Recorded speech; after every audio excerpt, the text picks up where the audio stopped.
We are ready for Class 1. We'll be leading in the ring.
Well, good morning. It's a pleasure to be with you. I'm looking forward to this day. I know we've got several shows to get through, but it's going to be good, and I want to just commend the people that are a big part of this show. What a beautiful facility.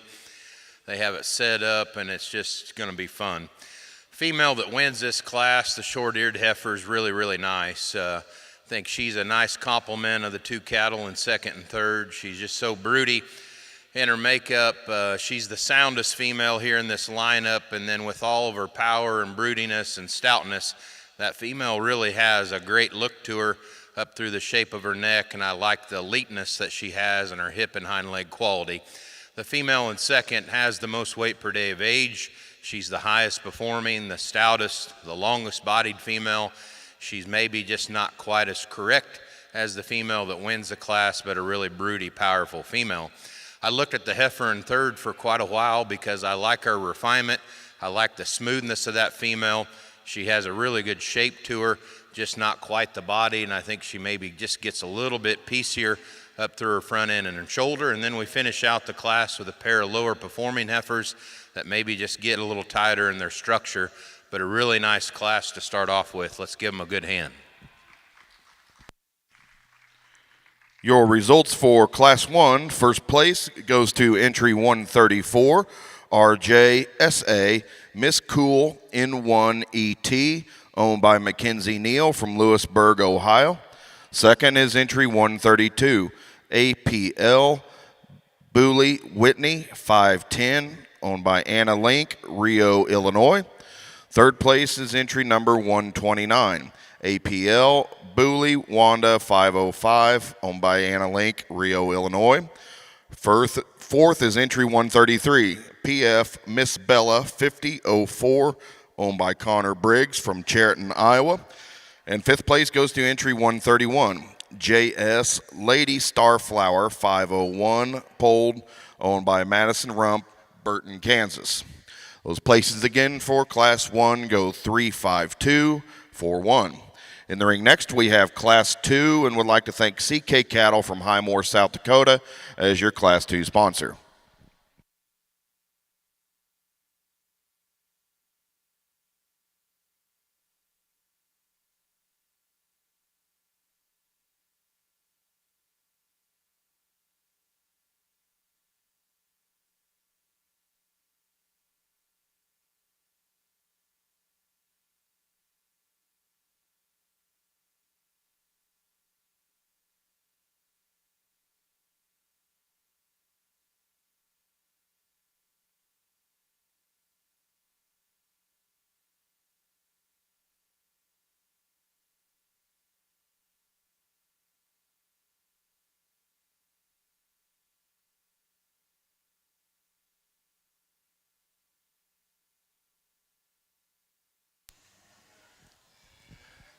So we get into these late senior calves. I think the boy in the hat has a heifer that has a lot of quality to her from the profile, a very feminine made heifer, really smooth in her shoulder, long-bodied female that probably has the performance advantage in the class, and I think she just offers enough more quality through her front end to go ahead and start. The female in second is a very deep-ribbed, soft-bodied heifer, maybe perhaps just as much bone, if not maybe a little bit more. She's also a very high-headed heifer that has a lot of quality to her. She's a little easier in her top, maybe just not quite the quality through her hip and hind leg. And then we finish up the class with a female that's going to be a little more moderate in terms of her size. A young lady does a really good job of presenting her, a female that just doesn't balance up quite as well. Let's give them a nice hand. We'll move on to Class 3. In Class 2, first place goes to entry 139, Bar S Annie 4935, owned by Jace Dickerson of Paradise, Kansas. Second place is entry 141, TGC Miss Phyllis, owned by Josie Tolbert, Cannon, Georgia. And third place goes to entry 142, DDC Anna Bow M58P, owned by Eliza Downey, Prattville, Alabama. In the ring next, we will select your champion and reserve champion out of Division 1. Would like to thank LaFraise Farms from Flanagan, Illinois as your Division 1 champion sponsor, and Transova is the sponsor of your reserve.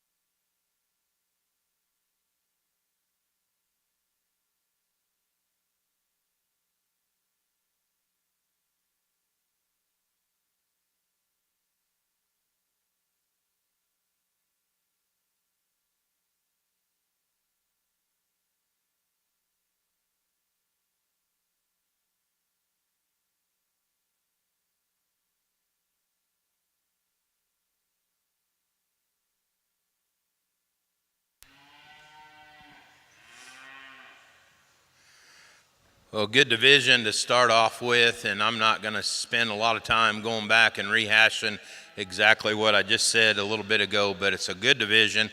There's a lot of quality in it. When it comes down to me, I think there's a pair of females that are just a little nicer in their back leg and their structure, females that probably have just a little more shape and lower 1/3 into them, and still have enough future and quality. And so we're going to go and use the 2 heifers out of the first class. They'll be your division champion. Let's give them a nice hand, please.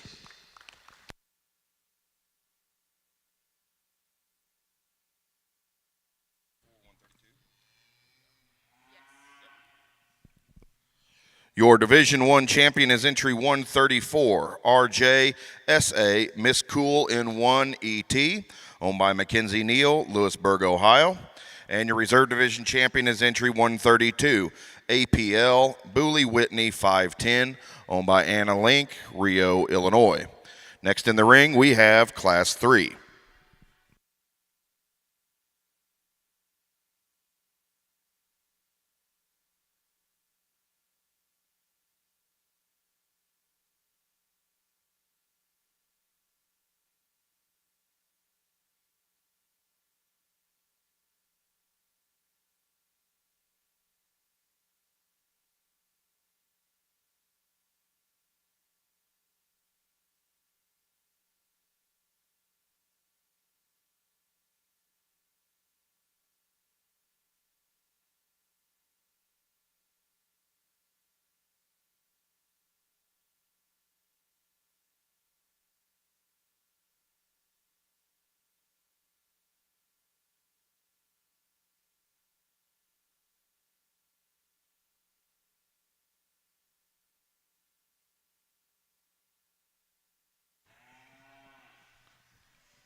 These 2 heifers could stand in the front of 10 of them. I think they're that good, and there's a lot of quality in both of them. It's just a shame that one of them has to be the class winner and one of them has to be second. But the female that does start is really, really nice in my opinion. She's got all the quality in the world, but she combines it with so much broodiness and volume, but yet she's correct and sound.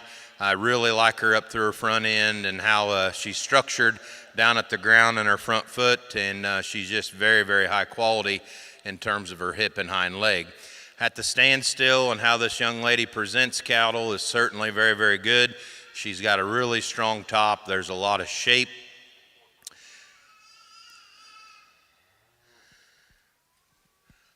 There's a lot of shape and rib and turn in that female, very correct, just a very striking female. She just turns out ever so slightly on those front end, down into her knee and her shoulder. There just gets a little bit more upright, but a very, very good female at the stand.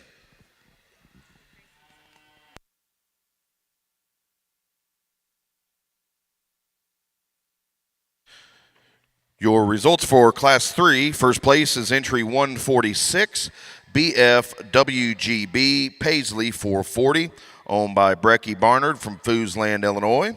And second place is entry 143, Schaefer's Candace 423L, owned by Lizzie Schaefer, Owensco, Illinois. In the ring next, we have Class 4, and would like to thank RSD Charlet as your Class 4 sponsor. Sorting the cattle for us today in all of our shows is Shane Bedwell, and we're pleased to have him down. He's currently the Chief Operating Officer and Director of Breed Improvement for the American Hereford Association.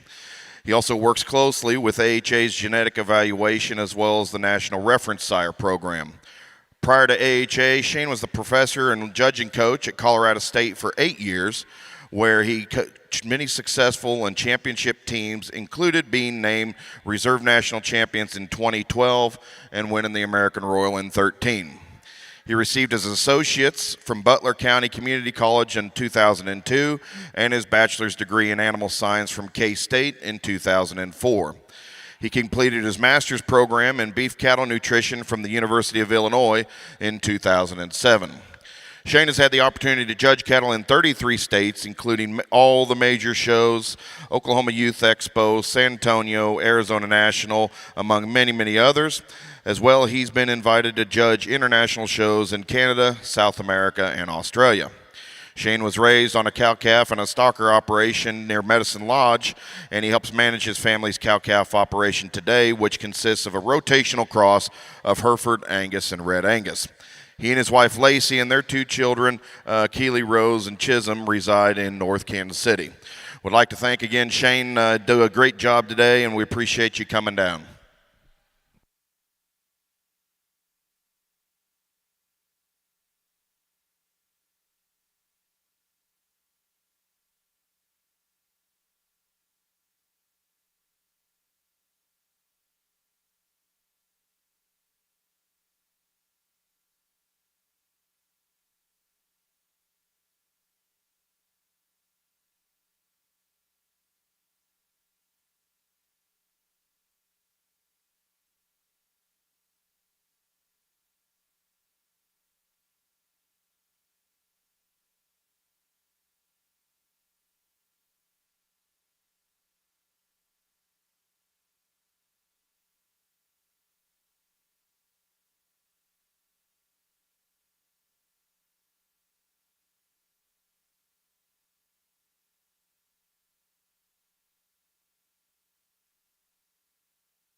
This is a really good class. There's a lot of differences in the cattle and little variance in age of showmen, and you take all that into account and just judge the cattle. I like this heifer a great deal. The young man does a really good job, and right there, that's the best look that I've got of her here. You've done a really good job. I don't know if this is your first junior national, but if it is, and you keep bringing heifers like this to town, you're going to have a very successful career. This female is shaped really well, right in her heart and forerib. She's got a beautiful lower 1/3 in her, yet she's very clean conditioned through her chest floor and at the top of her neck. She's a female that's really nice in her bone. She's stout, but yet clean in her joint. A female that's got, just to me, the right amount of performance in this class because we have some variation. She's maybe a little plainer headed, and at times she's just a little down in her head, but that female, I think, puts together a lot of totals. More moderate-sized heifer lands in second, and she does so on her femininity and structural quality. Her moderation is maybe a little much for some, but at the same time, I think that's a heifer that still has a lot of quality. She's very nice in her structure and how she gets out. We have a bigger, kind of longer, stouter heifer coming in third, and she's the overwhelming heifer in terms of mass and substance in here. She's a heifer to me that gets a little piecier. I want to correct her down into her knee and just make her a little sounder there and just clean her up there from behind. The young lady's heifer in fourth is a little trimmer condition, a little more attractive maybe perhaps at times. She's a heifer that I wish I could just level out in terms of her hip, give her a little more substance of bone and just have a little more flexibility off of those rear two because she misses her stride. Then we'll finish up down through the class with a heifer that has a lot of shape. There's a lot of turn to her. I think she's just green and she needs more time, just needs to piece together a little bit better. And then the young lady coming out next has a more moderate, kind of lower performing heifer that's just a little bit tighter. And then we finish up the class with a longer bodied, more extended female that just is a little bit plainer in terms of her type. Give them a good hand. That was a nice class. In Class 4, first place goes to 154, CNO Miss Legacy 427 ET, owned by Owen Tony of Ephrata, Washington. Second place is entry 151, Schrader's Miss Mabel 4261N, owned by Weston Schrader, Wells, Kansas. Third place is entry 152, CNO Miss Legacy 431 ET, owned by Cora Tony of Ephrata, Washington. Fourth place is entry number 150, JAB Daffodil 455 Polled ET, owned by Breeze Bunker, Sparta, Wisconsin. Fifth place is 155, SCBS Miss Maggie 426M, owned by Caleb Chanel from DeWitt, Nebraska. Sixth place is entry 149, JKR Jazzy B426P, owned by Delilah Wantock from Colfax, Wisconsin. Seventh place goes to 148, DDC Stella M55P, owned by Lily Downey, Prattville, Alabama.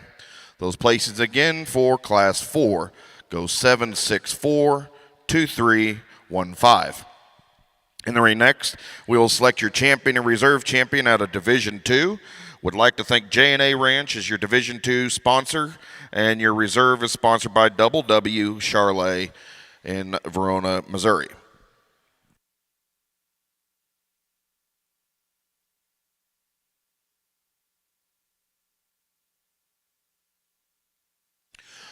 Caitlin wanted me to remind everybody, all of our exhibitors today, this is a two-strike show here for the Bred and Owned Heifer Show.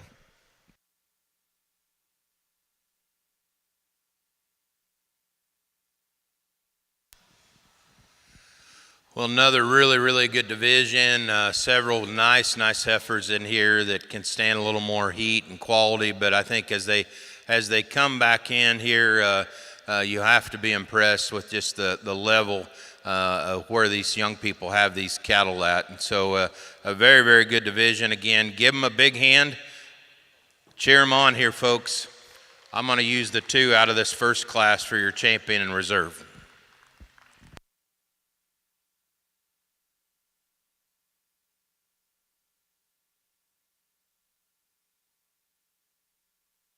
Your Division II champion, entry number 146, BFWGB Paisley 440, owned by Brecky Barnard from Foosland, Illinois.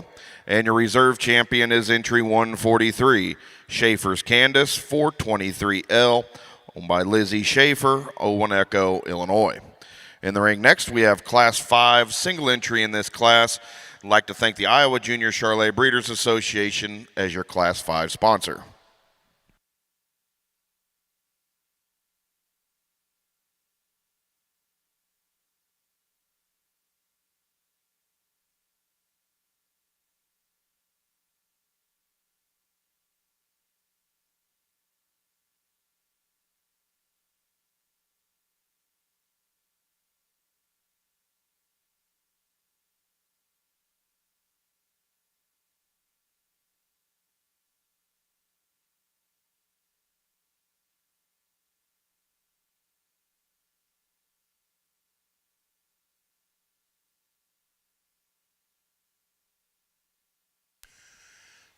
Young man's got an August-born female that comes in the ring, and maybe just stick her right there and we'll talk about her. A female that's got a beautiful rib shape in her, very powerful in her hip as you get in behind her. We'll see kind of what comes next in this division, but he's done a good job feeding her. Let's give him a nice hand and we'll move on to our next class. In Class 5, entry 159 is your class winner, CCF Patty MB 410, owned by Tucker Cook, Jamestown, Missouri. Coming in behind him, we will have Class 6. We'd like to thank White Wheel Charolais Ranch from Telephone, Texas, as your Class 6 sponsor.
Good pair of heifers here. I believe they're Junes here, the young lady said. And, you know, the heifer that wins just has a little more to her, a little more rib shape, a little more body and substance and bone. And I think with that substance, she still probably gets out and handles her lower joints just enough better down at the surface. She's a bigger footed female and is just more comfortable down in her lower joints. The young lady's heifer in second probably prefer just a little bit in terms of her condition and honestly probably her maturity there some as well.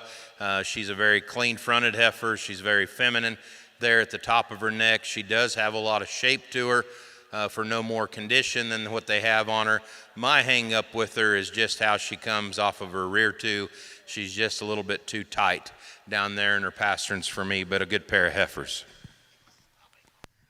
Your results for Class 6. First place is entry 162, LH Lily, owned by Lexi Husey from Elmont, Texas. Second place is SC Miss Presley 419 PLD, owned by Jillian Stone, Clinton, Missouri. In the ring next, we have Class 7. Would like to thank J Bar T Benish Cattle as your Class 7 sponsor.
It's a really, really good class of Mayborn females, and there's really a heifer from every village in this class. They're all good too, and I will comment on that. They're just enough different. I like the heifer that wins. I think she's a really good blend of what we have below her.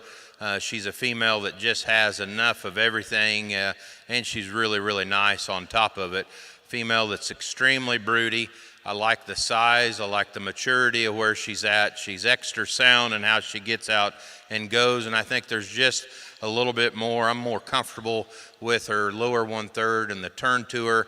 She's got a beautiful udder structure underneath her, and that's just kind of a finishing touch there for me. I guess the little things, and it matters when you get into a set like this that's really competitive. The heads up, really long-bodied, ultra attractive heifer is the one in second, and I do like her. I think this female has a little more performance and length about her. She's very, very sound as well in how she gets out and travels. I think at times, because of her extra length of body and her frame and where she's at in her maturity curve, she can just get a little piecey in behind her shoulder and off kind of down into her lower one body. I think maybe next fall, as this female continues to do the right thing, she could be really, really good. But that's a female that's certainly got a lot of quality about her. Female that comes next and third, I like, again, the quality. I like the balance. I like the length. I like the femininity in her. She's a really big-footed heifer that's certainly sound. She needs a little more body to her. I'd like to give her just a little more spring of rib, give her a little bit more heart and substance, but the girl does a nice job with her. She's a good, useful type of female. The 1 and 4th gave me a little pause because initially I'm very fond of cattle that have this kind of spring of rib and body and stoutness and width about them. I'm a big fan of those type of females. She's maybe just a little bit full today, but at the same time, she's a little shorter bodied, and this female's just a little more bound up in terms of her structure. At the stand, because the young man's such an elite showman, he can really pull this heifer together. When you let her go structurally, this heifer tightens up in her front end and her shoulder, and she just needs to be better in terms of her hock and her hind leg and how she goes. Let's give them a nice hand. We'll move on maybe to a division. In Class 7, first place goes to entry 170, SC Miss Paisley 410, PLD ET, owned by Jillian Stone, Clinton, Missouri. Second place is entry 175, Block Impressed 108, owned by John Davis III, Iowa, South Carolina. Third place is entry number 171, WC Carmen 4135P ET, owned by Kendall Poister of Richmond, Missouri. Fourth goes to 174, PS Missy 420, owned by Huck Plyler from Hope, Arkansas.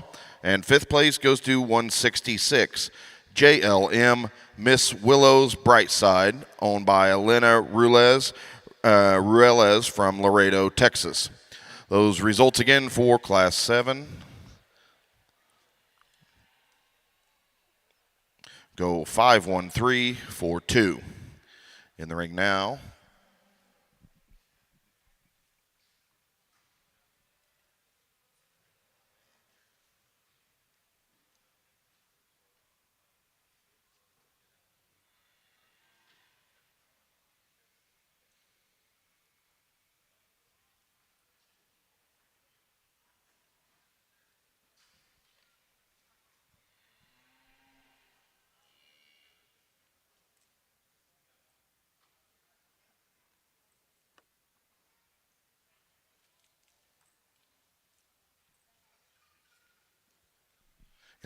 we will select your champion and reserve champion out of Division 3.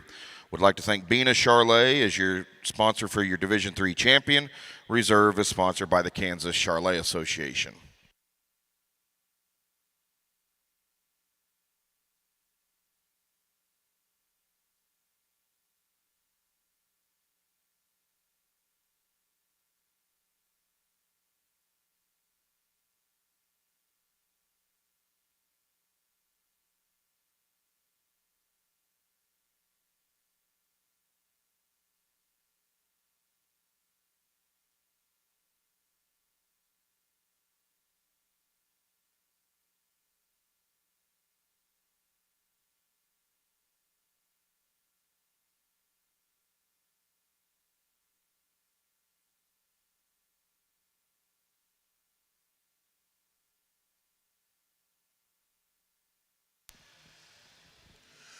Another really competitive division, lots of good heifers, and a little more variation than what we've had maybe in some of the other divisions to this point, but they're all really, really nice cattle. You can see pretty quickly why the young people loaded them up and wanted to bring them here to the Junior National. Pretty impressive for a set of bred and owns. Give them a big, big hand here, and I'll show you my two champions. Thank you.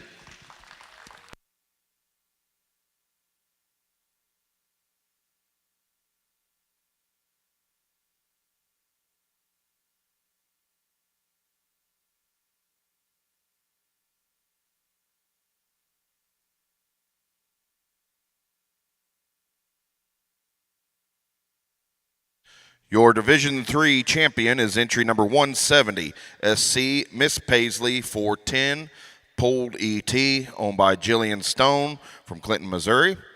Your reserve champion is entry 175, Block Impressed 108, owned by John Davis III from Ivor, South Carolina. As we move into Division 4, in the ring next, we will have Class 8. Would like to thank Hoops Charlet from Let's Iowa as your Class 8 sponsor.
Anybody with family back home that wants to watch today's show or any of the shows today and tomorrow, it is being broadcast live online. Just tell your family back home to go to ringsidelive.co where they can log in and watch the show. Also, any and all of the pictures that are taken this week, whether they're candids inside the ring or the backdrop, will be available for free download on Pearl's Picks website.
What an impressive set of April-born females here that these young people bring to the ring. These are really, really high quality bred and owned females, and it's very, very impressive, these young people and their programs and what they've got.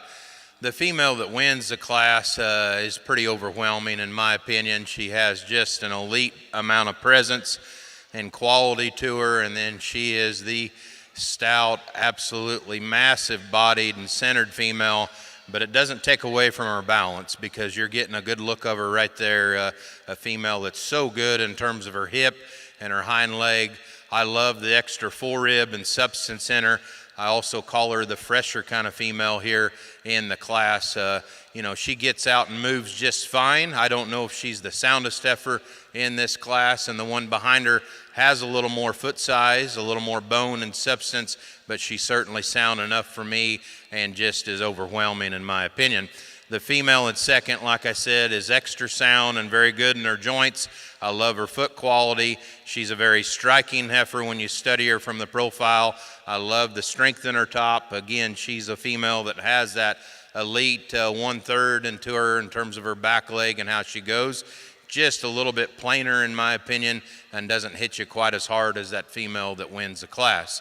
The heifer that comes next here in third, a heifer that's really refined up through her front 1/3, a female that's very structurally sound, still has a lot of quality. She doesn't have quite the lower 1/3 and the base width to her, and you can kind of see that through her head. She's just not quite as stout as some of the cattle in this class, but she's a very, very high quality female.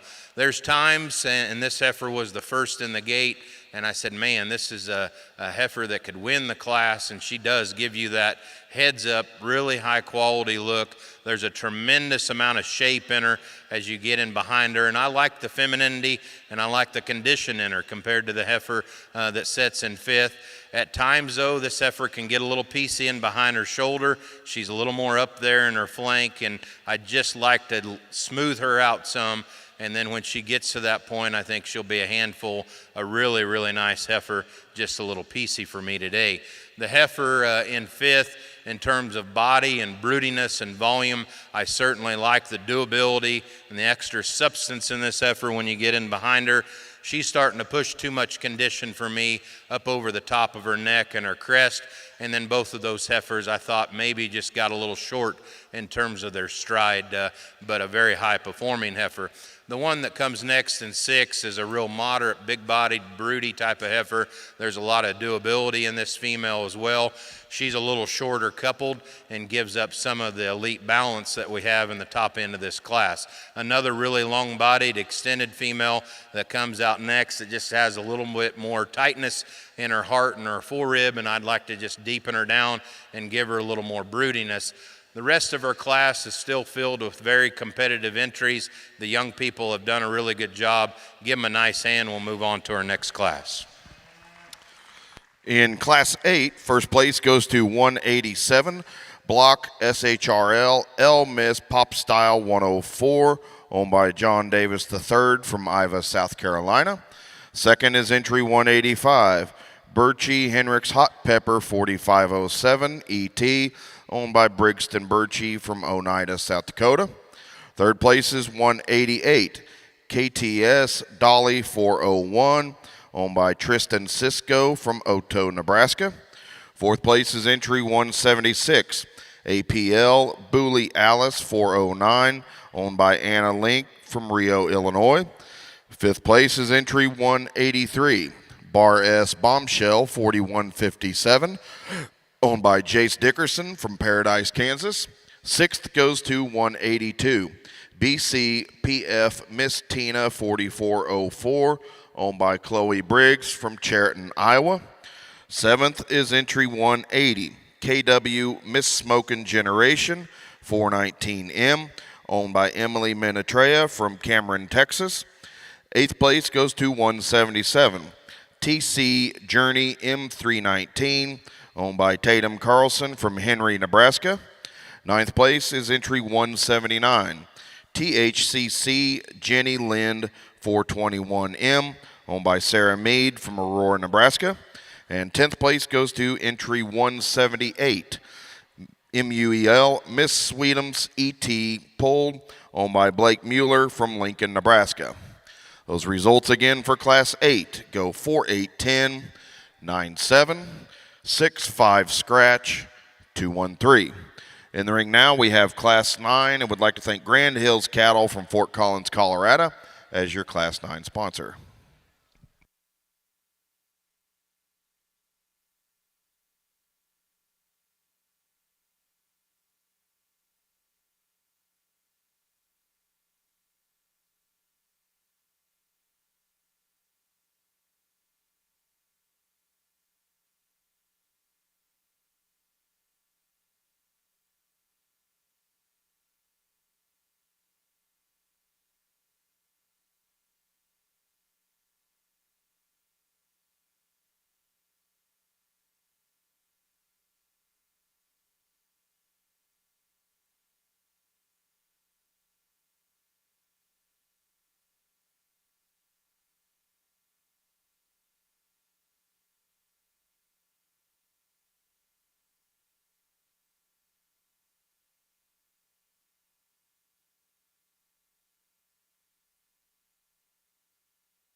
If you're not fired up about your Charolais breed after these last two classes, you might want to leave, because this is flat impressive. I took a little extra time in here because it's amazing really what we've done with these cattle, and how we present them anymore, and how well the kids show them. And I had all 10 of them or 9 of them, whatever is in this class, on the standstill, and I'm like, wow, that's a good one, that's a good one. That's a good one, and the minor differences in this class that separate, first to sixth is pretty small, and it's just a matter of where you put your priorities. But again, I can't talk to you enough about how good these cattle are and how impressive these breeding programs must be at home. This is a bred and owned show, and it's flat impressive. Give them a big, big hand, please. This class comes together, and the one that wins, to me, just puts together an incredible amount of structure, soundness, body, rib, doability, but yet she has a tremendous amount of quality to her. And as you get her out on the move, I think this female is just more comfortable up through her front knee and her shoulder. She's a female that strides out and takes a freer stride, and then from behind, the female still has a ton of power and just width in her.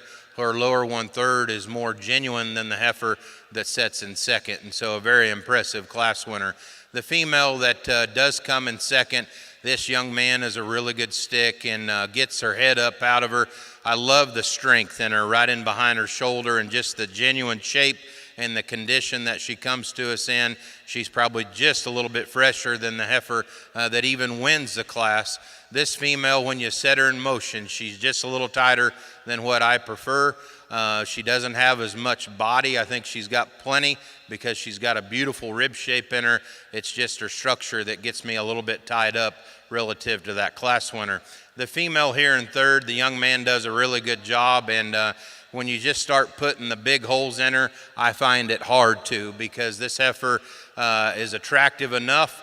She has a really beautiful shape to her. She's stout and she's big hipped.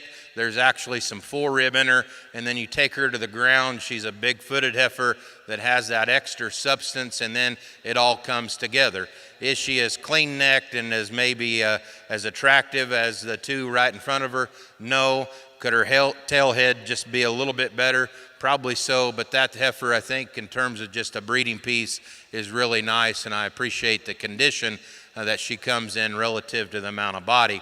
This is a heifer that's kind of the different one in the class. I love the femininity. I love the shape of head. She's a real moderate, soft-bodied heifer. She gets out and handles her structure really well. She is a little more refined to me, and I think at times, though, as you evaluate that heifer from a three-quarter standpoint, she narrows too much in her chest floor, and then she's too pinched right there in her heart and forerib and gets weaker right in behind her shoulder. But moving and just the type and kind and the quality and structure, you certainly really, really like that heifer. This female is a little bit of the same way, and this girl's such a good showman, and this heifer just naturally presents herself in terms of that front end quality and femininity that she has. She very well may be stouter as you get in behind her than the heifer that's right in front of her. She starts kind of a set of females, though, that are short striding there off of their back too, and I'd like to give her a little more flexibility.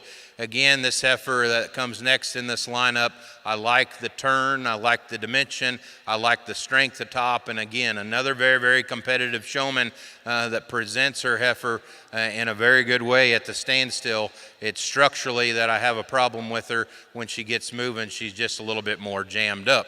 And then we've got two really high-performing, really massive-bodied females that are putting on maybe a little bit more condition for March-born females.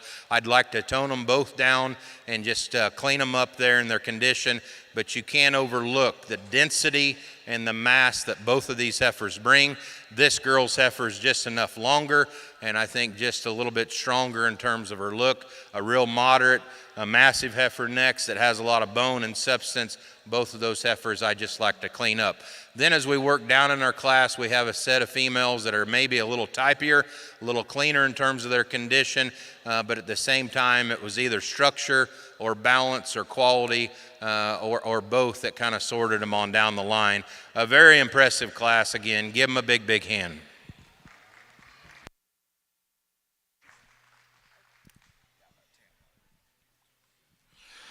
Your results for Class 9, first place goes to entry 189, Block Glow 103M, owned by John Davis III from Ivy, South Carolina. Second place is entry 190, Bar S Annie 4139, owned by Jace Dickerson from Paradise, Kansas. Third place goes to 198, Walmart Miss Royal Pennant 412P, owned by Isa Marston from Canton, Kansas. Fourth is entry 202, Schrader's Maroney 498M ET, owned by Josie Schrader from Wells, Kansas. Fifth is entry number 191, MT Miscongeniality M324, owned by McKenna Tucker from Briggsdale, Colorado.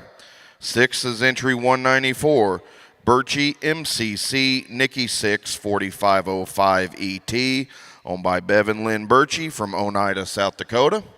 Seventh goes to entry 197, 710M Tiers's Esther, owned by Aubrey Nagel from Fountain City, Indiana. Eighth is entry 200, RWDE KJH Impressive 024, owned by Kenley Hughes from Montague, Texas. Ninth goes to entry 201, GHC Holly 4002, owned by Faith Johnson from Fort Collins, Colorado. 10th place is entry 193, RKNW Charlie 4048, owned by Claire Williams from Keithville, Louisiana. And 11th place goes to 195, JKR Jadestone B409, owned by Broderick Wantock from Colfax, Wisconsin. Those places again for Class 9 go 1, 2, 5, 10, 6, 11, 7, 3, 8, 9, 4. In the ring next, we will select your champion and reserve champion out of Division 4. Again, a very impressive set of spring yearlings here in this division, and I like both of the classes really well, and I think you know that by this time. You get all four of the individuals back out here in this lineup, and I'm very, very impressed. There's probably a pair of them that did hit me just a little bit harder. I think they both came out of strong classes, but there's a pair of them I'm going to keep together here that I think complement each other really, really well. A fantastic division. The two Aprils boys are the ones that I like the best. Give them a big hand, please.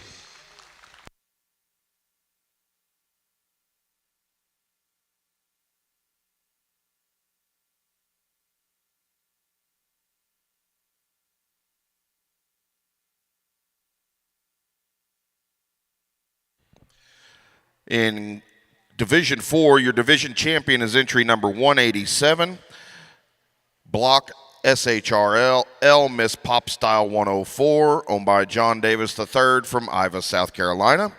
Reserve champion is entry 185, Birchie Henricks Hot Pepper 4507 ET, owned by Briggston Birchie from Oneida, South Dakota.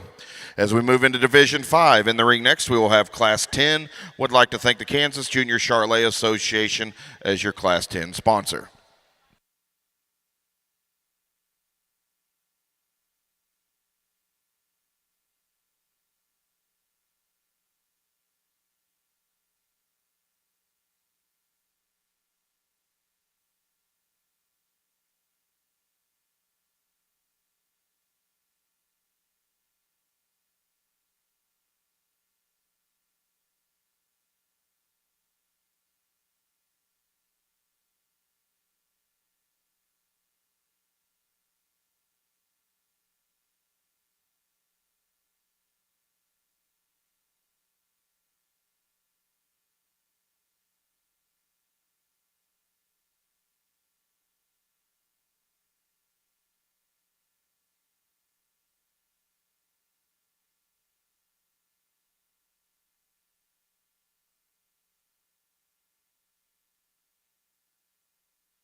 Another really good pair here that come to the front here in this particular class, and there's give and take in them. I think the heifer, though, that does win the class has a little more strength to her, and when you get in behind her and right in her heart and her forerib, there's just a little bit more true shape coming out of her shoulder and dropping down there. She's a female that has a lot of length and hip in her. I like the substance and just the shape of this female. She's green yet in her condition. She needs more time, but I think when she gets there, she's going to be really, really nice. There's just more strength right in behind her shoulder and down her top line, and I think her tail head lays into her just a little bit better. The female, where I would change her, though, is down at the ground. She needs a little more foot size, and I would relax her there off of those rear two. The one in second here, just ultra feminine, very cowy, very maternal in terms of her look and her kind, a tremendous lower 1/3 in body, and she does set down deeper there. I would give her just a little bit more strength for the amount of condition that she's carrying there right in behind her shoulder, right there in the middle of her back, but a very feminine made female that's sure pretty sound in how she gets out and travels around the ring. I like the shape and the substance of the heifer in third because she has more than the heifer right in second. A tremendously bold rib, very stout dimensional female. She doesn't hang on to as much balance and look as the heifer that is right in front of her or wins the class, and so that's kind of what sorts her into third.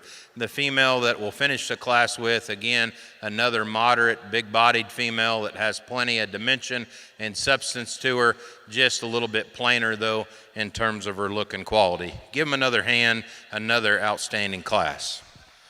Your results for Class 10, first place goes to 203 CMP Birkin ET, owned by Cash Pratt from Pueblo, Colorado.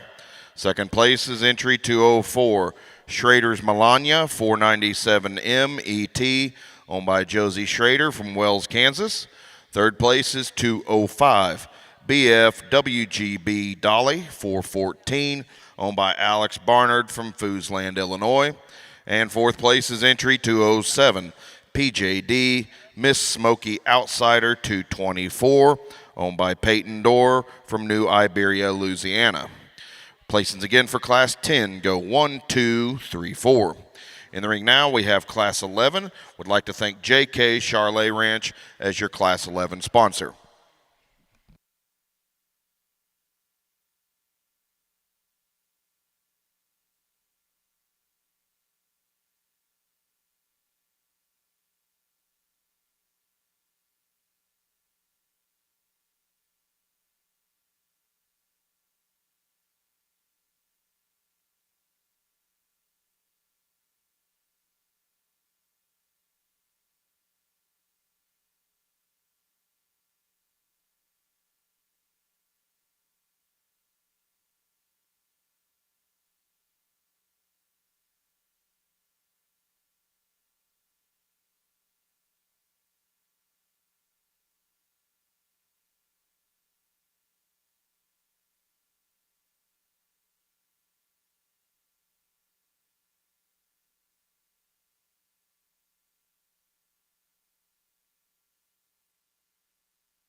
Another really good set of 4 females that you can still find a tremendous amount of turnout value with all 4 of them. But the heifer that comes right to the front is the one the boy has. To me, just a tremendous amount of eye appeal and femininity. She blends it so well with the amount of body and rib and length that she has. She's a very sound structured heifer as she gets out and moves, and there's just the little things of balance that she holds on to through her chest floor, her tail head, the set of her hind leg, and just the attractiveness of it. That's a very, very commanding heifer that wins this class. The female here in second, I love the shape in her. As you get on down her top and out through her hip there's a lot of power and substance in this female. She's got a really good turn to her lower 1/3, and she's got a really nice spread there in her udder structure. I like a lot of things about this female. She just doesn't piece together quite as elite from the profile as that heifer that wins the class. Another well-shown and highly presented heifer the young lady brings in third. A heifer that's tremendous in terms of her power and her substance to go along with it. I think as we let the cattle walk and just see them stride out, this heifer has a little more shoulder. She's just a little bit more upright there through her front end, but a very, very high quality stout-made female. And then we'll finish up with a very broody heifer.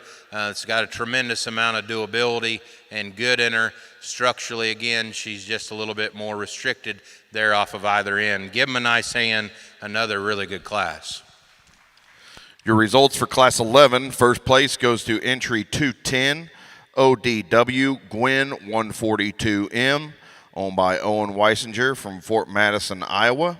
Second place is 209, JBE Miss Mina 404M, owned by Hayden Englert from Washington, Kansas.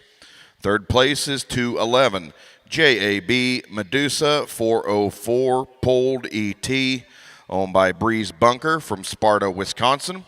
And fourth place goes to 208, JS Miss Joy 402 PLD, owned by Madison Rump of Burton, Kansas.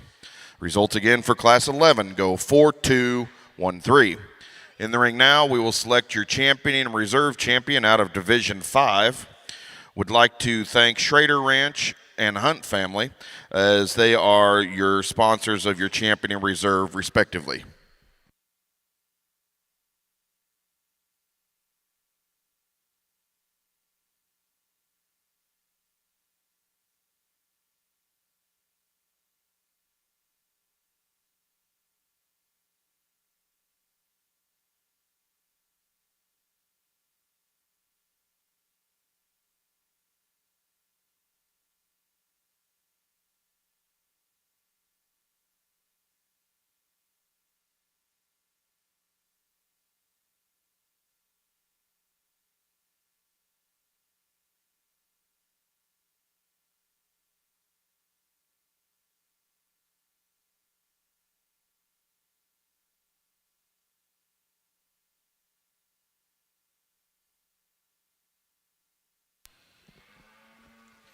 I hate to shut off good music.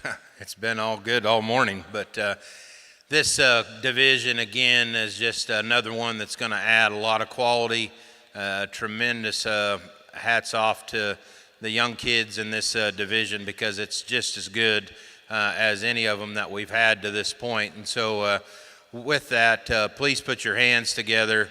Give them a big, big hand here. Root them on. Tremendous division. I think there's a really excellent pair of heifers to come out of here. Structure sorts this division for me. Young man, you'll be our champion. This one will be our reserve. Very nice job. Your Division 5 champion is entry number 210, ODW Gwyn 142M, owned by Owen Weisinger from Fort Madison, Iowa. Your reserve division champion, entry 203, CMP Birkin ET, owned by Cash Pratt, Pueblo, Colorado.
This little girl's got it figured out. She's got a process of where the legs need to go, what she needs to do with the front end and the top, and get it all lined up.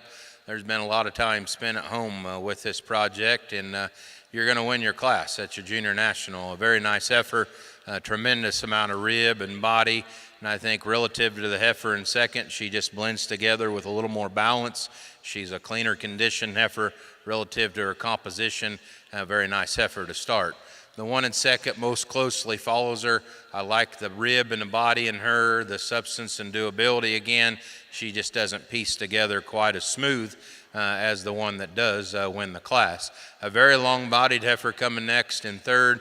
The young lady appears to have her bred up on time, probably a little early for a December, not too early, but she's got her bred up to calve here early this fall, the way it looks. A very long-bodied heifer. I appreciate her performance. A female, again, just gives up some of that balance and quality that we have at the top end of our classes. Nice job.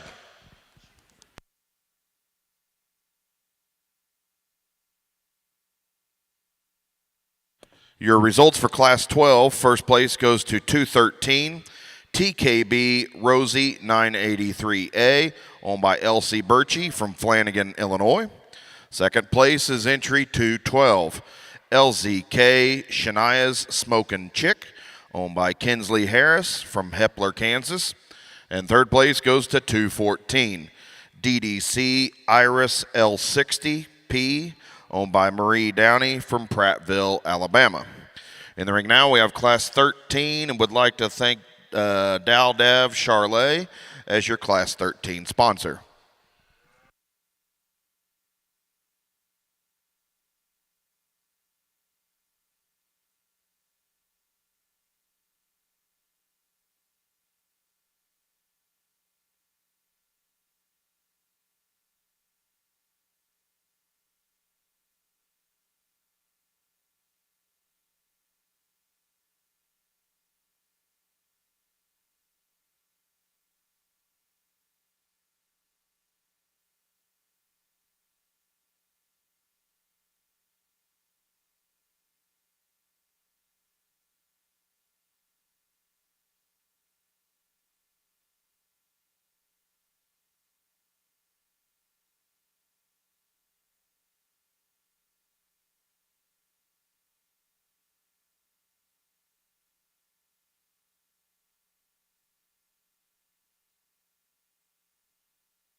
Really good class here in these senior yearlings, and I think this pair of heifers, they came in 1-2, and I think they just have probably a little bit more optimal amount of balance and quality condition, but yet they still look like senior yearlings. They're starting to both kind of form some udder underneath them, and the girl's heifer here up front is just a little smoother. I like the condition that she's in over the top of her neck. She's just a fresher made heifer. She's certainly very sound in how she gets out. She doesn't overwhelm you with just substance, but she's certainly got enough, and a heifer that is just very striking. The one in second, I appreciate her extra power and the stoutness that she has.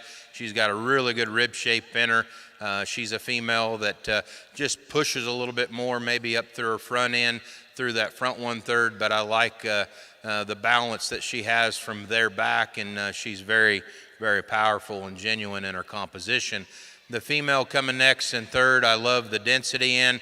Little girl does a good job. She's got a very big-bodied female, certainly very broody.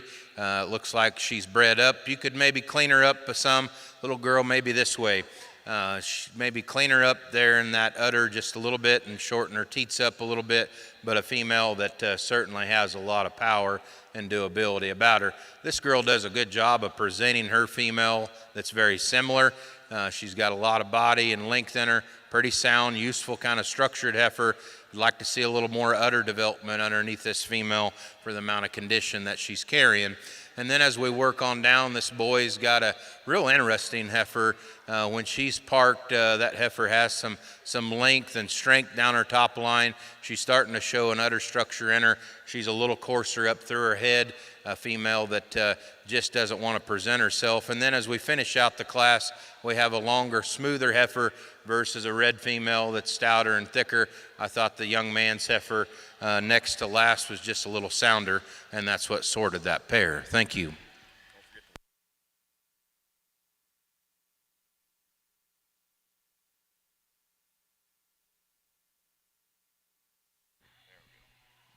Your results for Class 13. First place goes to entry 216, Schaefer's Candace 323L, owned by Lizzie Schaefer from Owaneco, Illinois.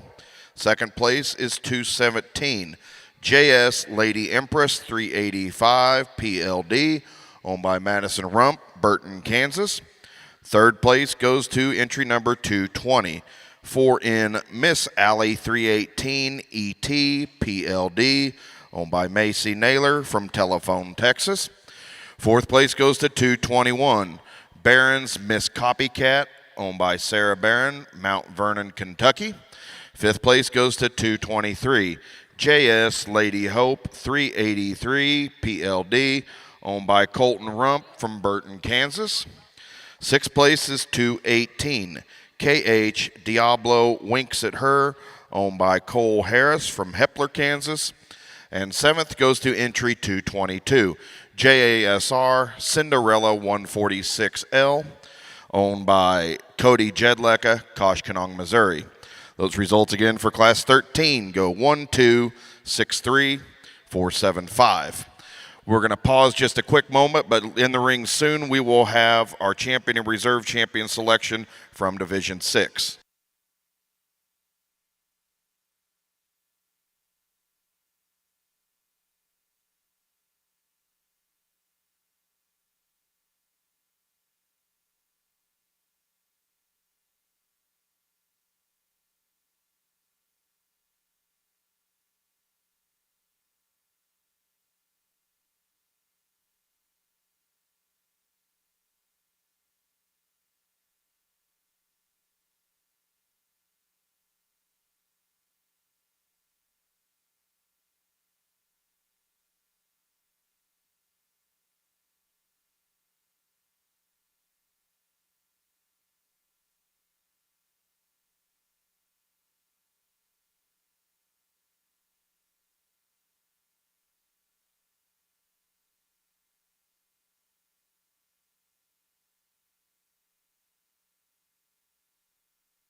plains where the cattle roam.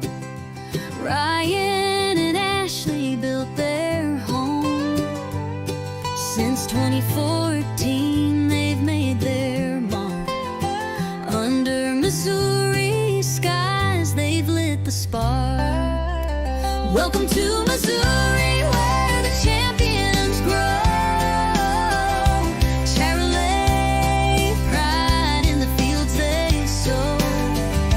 Junior dreams rise with each sunrise. Car Cattle Company, where legacy flies.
This division is going to add more quality to our final drive, and that's exciting when you start at the beginning and then you can work towards the end and still keep adding good ones and really, really good ones to your final drive. You know it's been a very good junior national, and we've certainly done that. This little girl is doing a really good job out here, a tremendous heifer.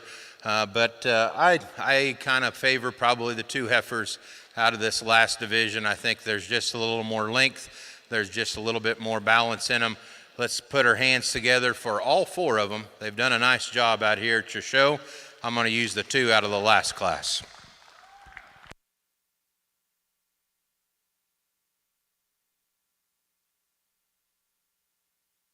Your results, or excuse me, your Division 6 champion is entry 216. And that is Schaefer's Candace 323L, owned by Lizzie Schaefer, Owaneco, Illinois. Your reserve division champion is entry 217, JS Lady Empress 385 PLD, owned by Madison Rump, Burton, Kansas. In the ring next, we will have our final class. This will be class 14, and then we will move into our grand drive.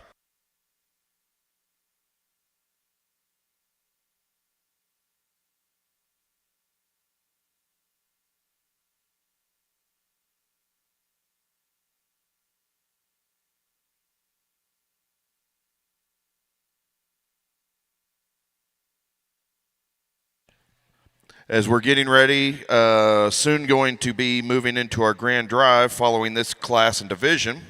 Want to remind everybody, if you plan on, because we will move right into our state groups after the grand drive for bred and owned heifer. If you plan on exhibiting a state group, please make sure to check in with David Hobbs, as he will get you marked off.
Really nice cow-calf pair.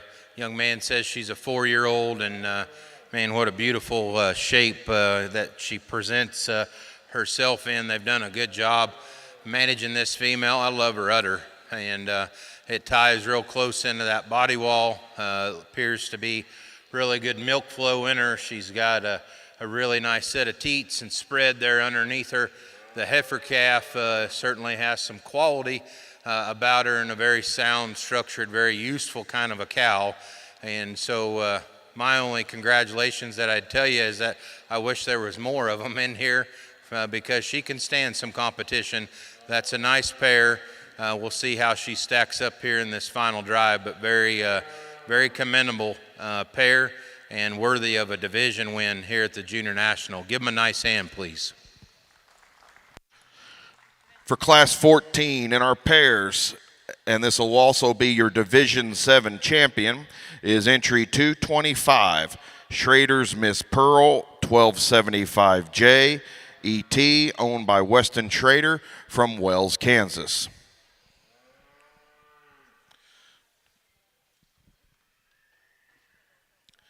Next, as we move into our grand drive for our Bred and Owned show,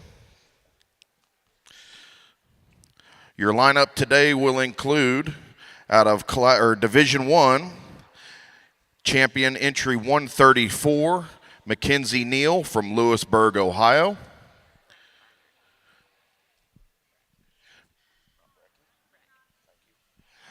Out of Division 2, we have entry 146, Breck Barnard from Foosland, Illinois. Out of Division 3, entry number 170, Jillian Stone from Clinton, Missouri.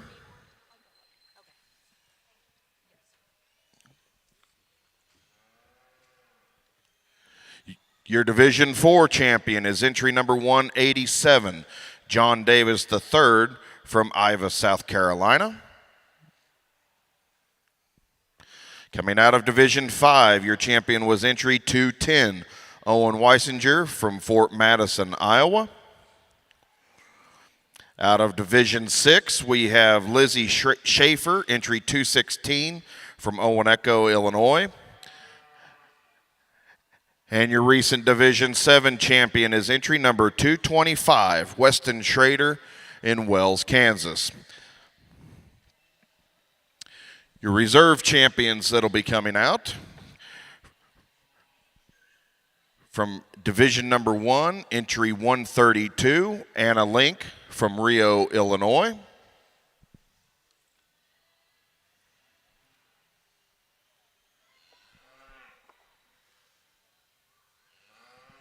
Out of Division 2, we have 143, Lizzie Schaefer, Owoneco, Illinois. Division 3 reserve champion was entry 175, owned by John Davis III in Ivy, South Carolina.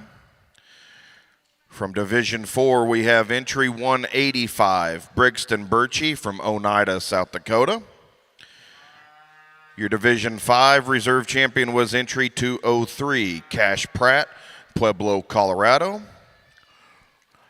And rounding out your reserve champions is entry 217 from Division 6, Madison Rump from Burton, Kansas. How about a round of applause for all of our division champions and reserve champions out here today?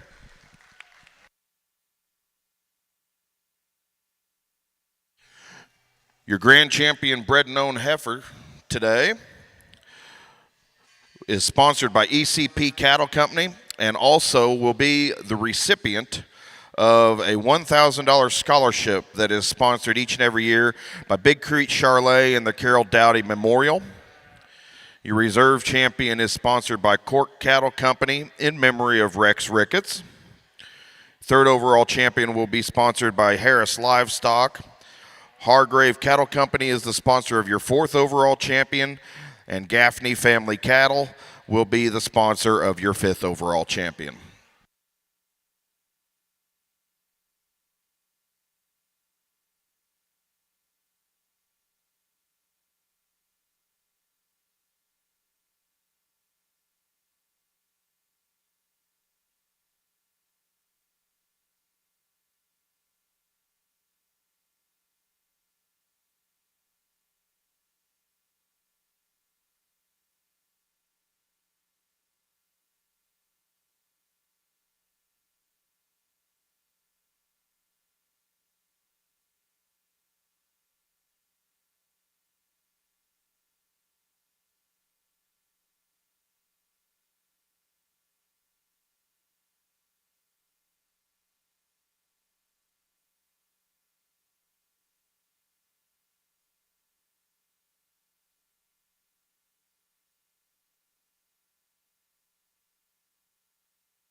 These bred and own shows are really special.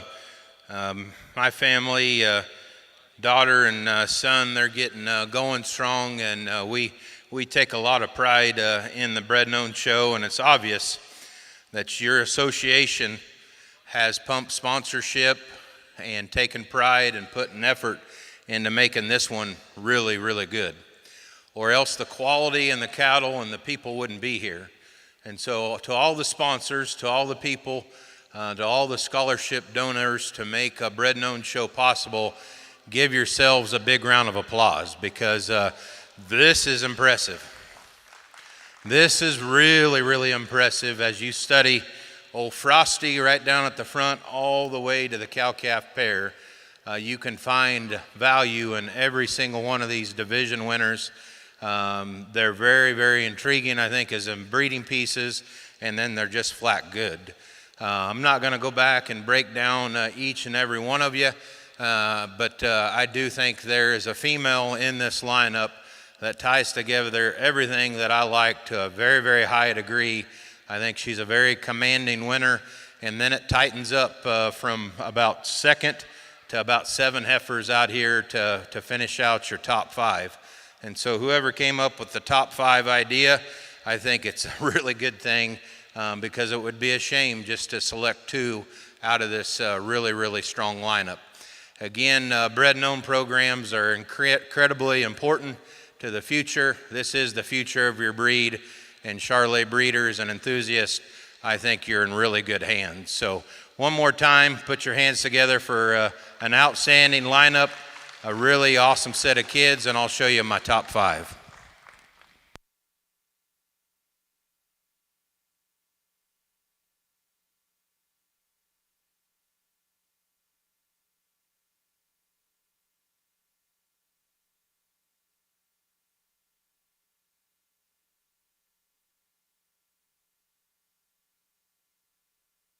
Your champion bred and owned heifer, entry number 210, and that is ODW Gwyn 142M, owned by Owen Weisinger from Fort Madison, Iowa.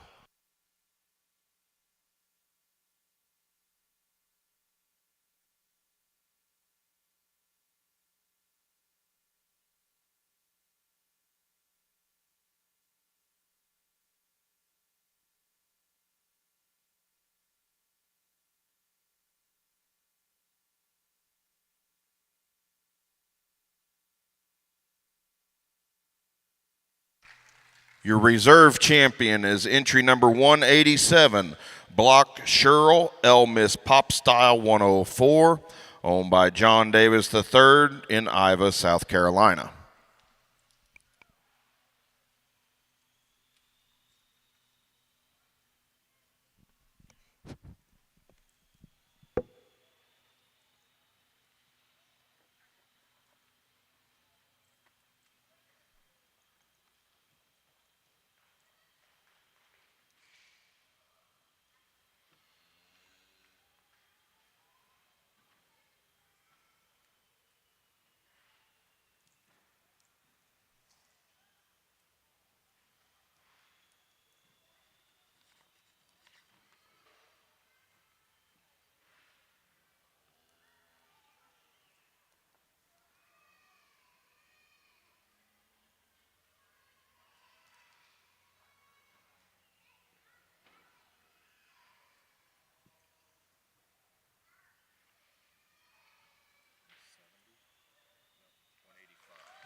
Your third overall champion is entry number 185, Birchie Henricks Hot Pepper 4507 ET, owned by Brixton Birchie from Oneida, South Dakota. Fourth overall is entry number 146, BFWGB Paisley 440, owned by Breck Barnard from Foosland, Illinois.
Your 5th overall champion is entry number 216, Schaefer's Candace 323L, owned by Lizzie Schaefer, Owen Echo, Illinois. Congratulations to our exhibitors and our champions out here today. We will have our state groups of 3. We will take a brief pause for photos and then move right into the Bred and Owned Bull Show.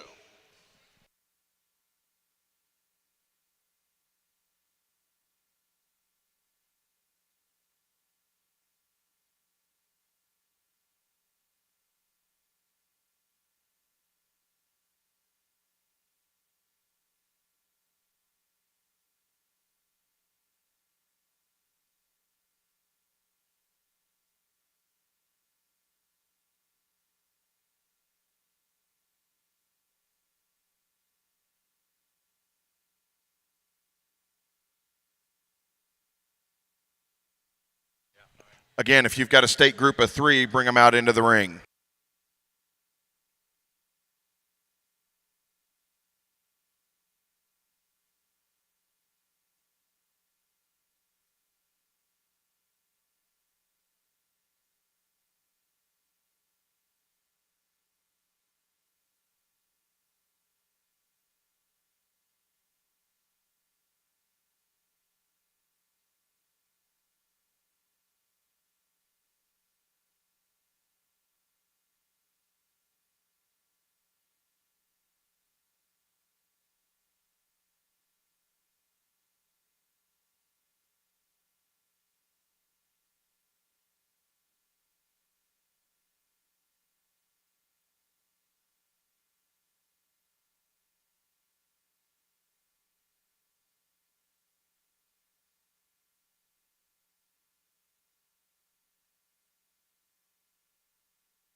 Illinois will be your champion state group of 3.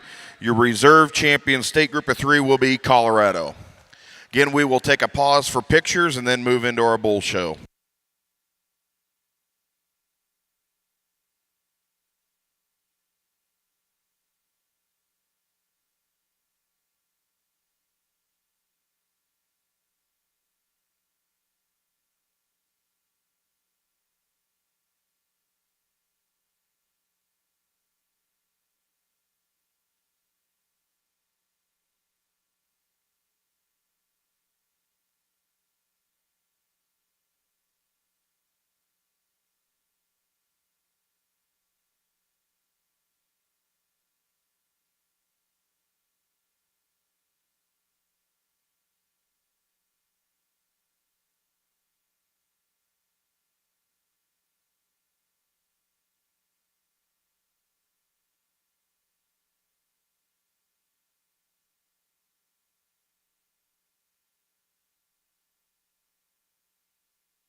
The next one could be your best one if you start with the right genetics. For the cattle producer who knows, you don't settle for average, and neither do we. At Caprock Cattle Company, our bulls are built with a purpose, and our donor cows prove it year after year. From the show ring to the pasture, we're focused on performance you can build around. Our first annual bull sale coming April 2026. Semen and embryos available now. Caprock Cattle Company, your trusted partner in leading Charlotte genetics. Out on the plains where the cattle roam, Ryan and Ashley built their home. Since 2014, they've made their mark. Under Missouri skies, they've lit the spark. Welcome to Missouri, where the champions grow. Charlie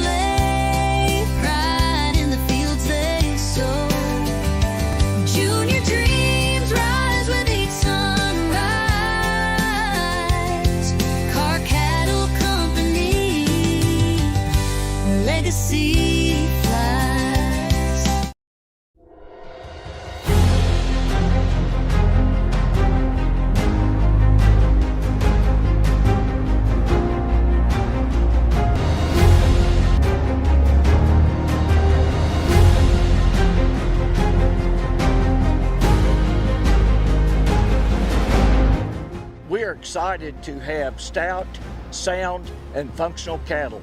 That is one of our major goals. We look forward to seeing you at our fall clearance sale October 4th. We will have 50 plus lots of Charolais, Red Angus, and Simmental females. At Frontier Embryo Center, where tradition meets innovation in cattle breeding and fertility services, we're more than just a cattle service.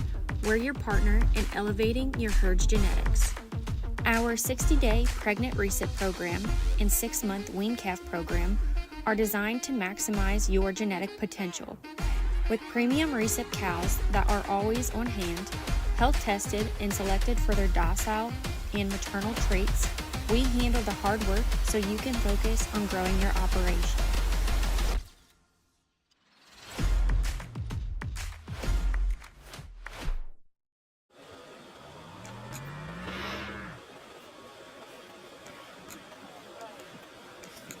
As a 2024 national finalist for the Beef Improvement Federation Seedstock Producer of the Year, Schrader Ranch takes pride in raising numerically relevant, industry-embraced Charolais and Simmental-influenced cattle that maintain phenotypic quality. Whether in search of a herd sire prospect, future donor, or youth project, you can have confidence Schrader Ranch genetics are cemented in problem-free, proven cow families. Make plans to attend the Schrader Ranch Annual Bull Sale the third Tuesday in March or visit year-round for private treaty female needs. Find us on Facebook or on the web at schraderranch.com.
When you provide animals with quality nutrition, you're consistent, you keep them healthy, and you do all the little things right on a day-to-day basis, you're gonna put yourself in a position to get lucky. And when it comes down to that many good ones at a show, a lot of luck's involved, but when you do the right things at home, you put yourself in a position to be in that lucky circle. On a day-to-day basis, it's wake up about 6 o'clock, get ready for school. And after I get ready for school, I go to the barn and I feed all my show animals. And when I get home from school at about 4 o'clock, from 4 to 8, I'm in the barn. The cattle and sheep and goats and pigs, they all need the same supplements to keep them healthy. And the healthier they are, the more they want to do, just like us. Some people say that it doesn't take very much. They really just think that it takes a few laps around the pasture and scoop of feed, but they don't really know the behind the scenes. The behind the scenes is more of like taking an hour or two walking your goat or your sheep, cow, pig, whatever, and then setting them up and making sure they look perfect so they can hopefully go and win. But this world means a lot to me because no one really understands much of it. And it's just a joy to you that you know what it is. Sure Champ's just built on the same core values that the Biozyme company has. And I think back 40 years is a long time for a product, but think about 40 years worth of youth development. And think where the 40 years has gone in terms of the people that have gone through the realms of providing this to their animals every day, to experiencing some of the leadership and youth events that Sure Champ was heavily involved in over the years, and the leadership positions that they are now. It's a lasting impact. And so it's really hard to just quantify what the real impact is, but when you see people that were wearing the Sure Champ shirts and the people that were involved in the Sure Champ brand and the people that Sure Champ really allowed them the platform to express their leadership and what they've done moving forward in their careers and in their family life, I think it's pretty hard to put a real value on that.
The next one could be your best one if you start with the right genetics.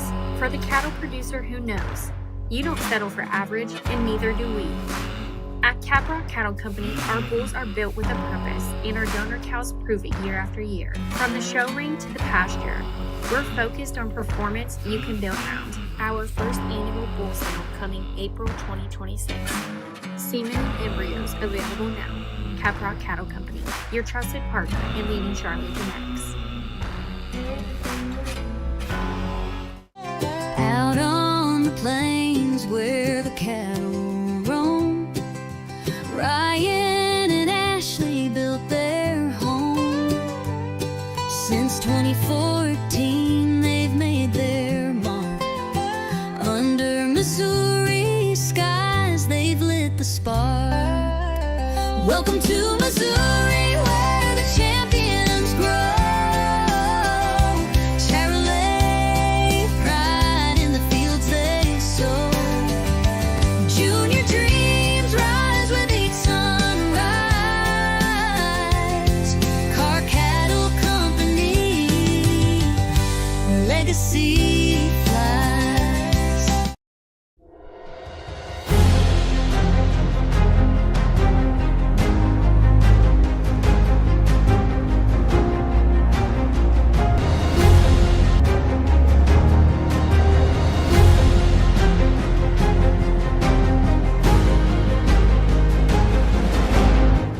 We are excited to have stout, sound, and functional cattle.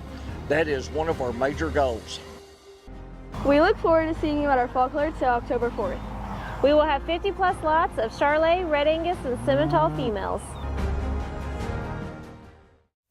At Frontier Embryo Center, where tradition meets innovation in cattle breeding and fertility services, we're more than just a cattle service. We're your partner in elevating your herd's genetics. Our 60-day pregnant reset program and 6-month wean calf program are designed to maximize your genetic potential. With premium reset cows that are always on hand, health tested and selected for their docile and maternal traits, we handle the hard work so you can focus on growing your operation.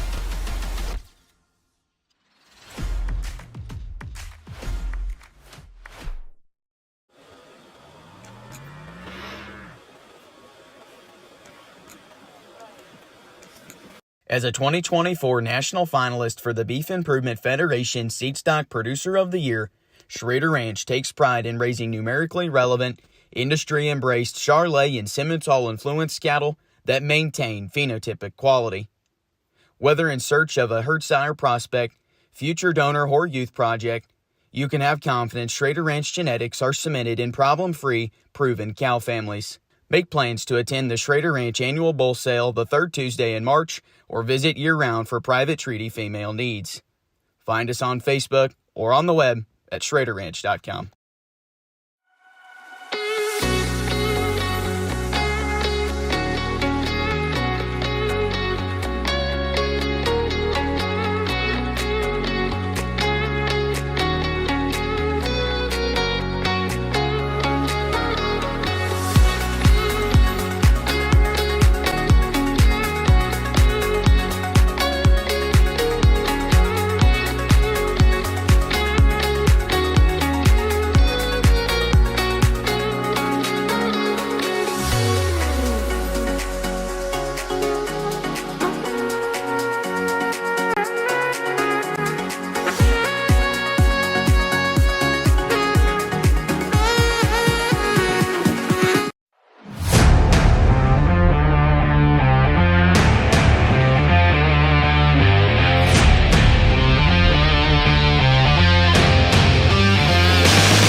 When you provide animals with quality nutrition, you're consistent, you keep them healthy, and you do all the little things right on a day-to-day basis, you're going to put yourself in a position to get lucky. And when it comes down to that many good ones at a show, a lot of luck's involved. But when you do the right things at home, you put yourself in a position to be in that lucky circle.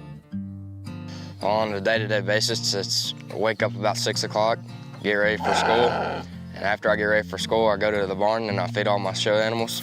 And when I get home from school at about 4 o'clock, from 4 to 8, I'm in the barn. The cattle and sheep and goats and pigs, they all need the same supplements to keep them healthy. And the healthier they are, the more they want to do, just like us. Some people say that it doesn't take very much. They really just think that it takes a few laps around the pasture and scoop of feed, but they don't really know the behind the scenes.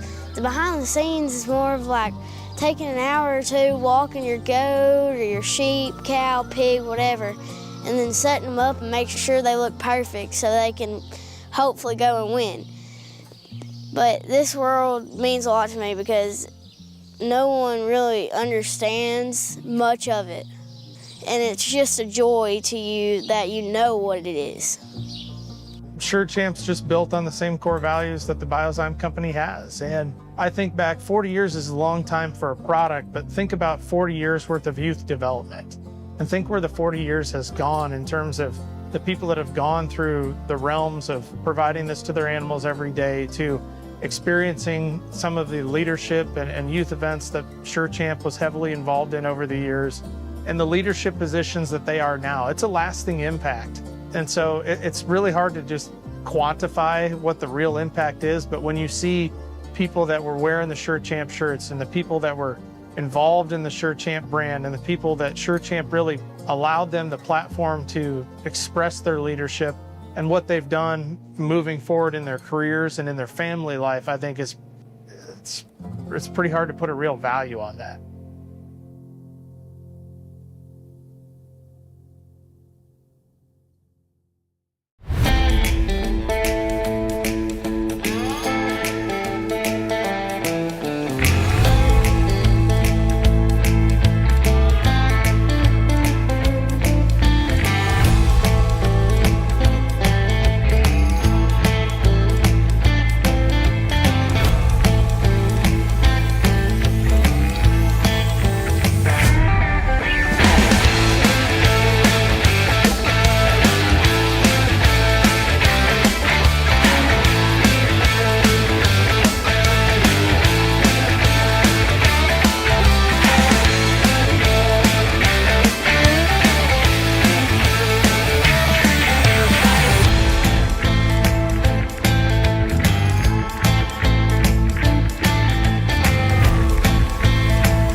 The next one could be your best one if you start with the right genetics. For the cattle producer who knows, you don't settle for average, and neither do we. At Capra Cattle Company, our bulls are built with a purpose, and our donor cows prove it year after year. From the show ring to the pasture, we're focused on performance you can build around. Our first annual bull sale coming April 2026. Semen and embryos available now. Capra Cattle Company, your trusted partner in leading Charlotte genetics. Out on the plains where the cattle roam, Ryan and Ashley built their home. Since 2014, they've made their mark. Under Missouri skies, they've lit the spark. Welcome to Missouri, where the champions grow. Chevrolet, pride in the fields they sow. Junior dreams rise with each sunrise. Car Cattle Company, legacy flies.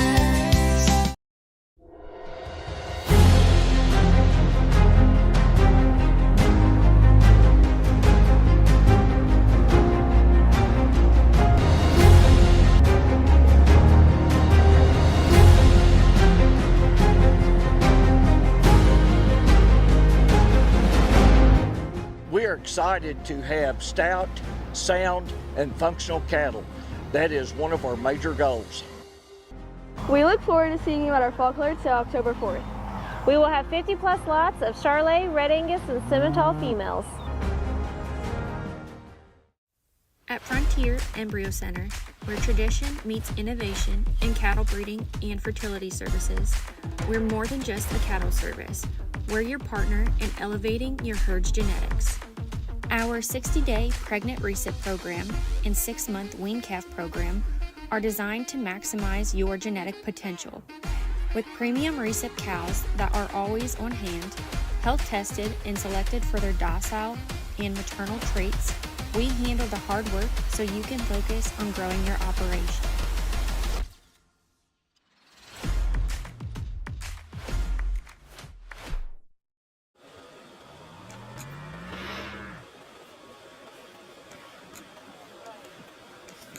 As a 2024 national finalist for the Beef Improvement Federation Seed Stock Producer of the Year, Schrader Ranch takes pride in raising numerically relevant, industry-embraced Charolais and Simmental-influenced cattle that maintain phenotypic quality.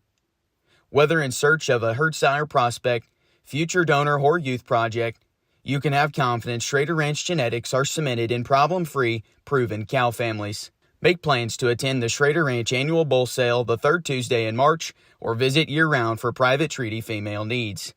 Find us on Facebook or on the web at schraderranch.com.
When you provide animals with quality nutrition, you're consistent, you keep them healthy, and you do all the little things right on a day-to-day basis, you're going to put yourself in a position to get lucky. And when it comes down to that many good ones at a show. A lot of luck's involved, but when you do the right things at home, you put yourself in a position to be in that lucky circle. On a day-to-day basis, it's wake up about 6 o'clock, get ready for school, and after I get ready for school, I go to the barn and I feed all my show animals. And when I get home from school at about 4 o'clock, from 4 to 8, I'm in the barn. The cattle and sheep and goats and pigs, they all need the same supplements to keep them healthy. And the healthier they are, the more they want to do, just like us. Some people say that it doesn't take very much. They really just think that it takes a few laps around the pasture and scoop of feed, but they don't really know the behind the scenes. The behind the scenes is more of like taking an hour or two, walking your goat or your sheep, cow, pig, whatever, and then setting them up and making sure they look perfect so they can hopefully go and win.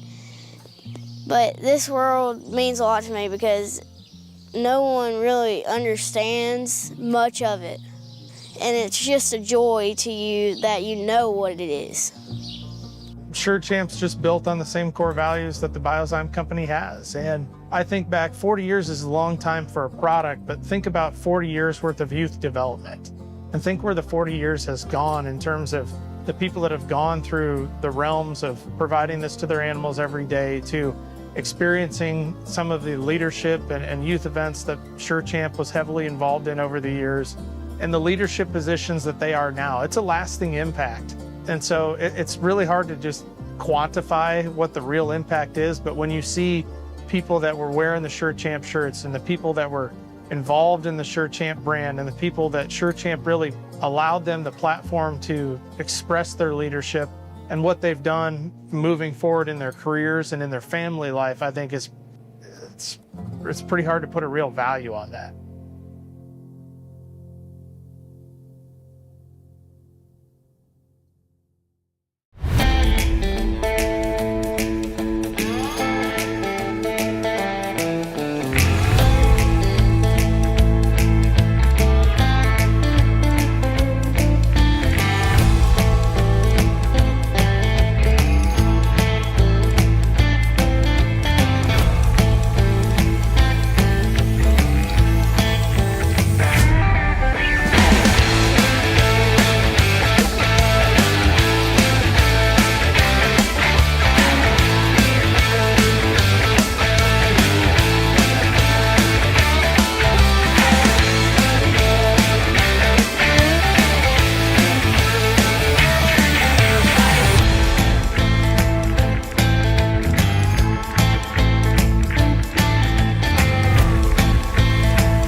As we move into our Bred and Owned Bull Show, first in is Class 15 and a single entry in this class. Would like to thank our Class 15 sponsor is Rockin' W Ranch.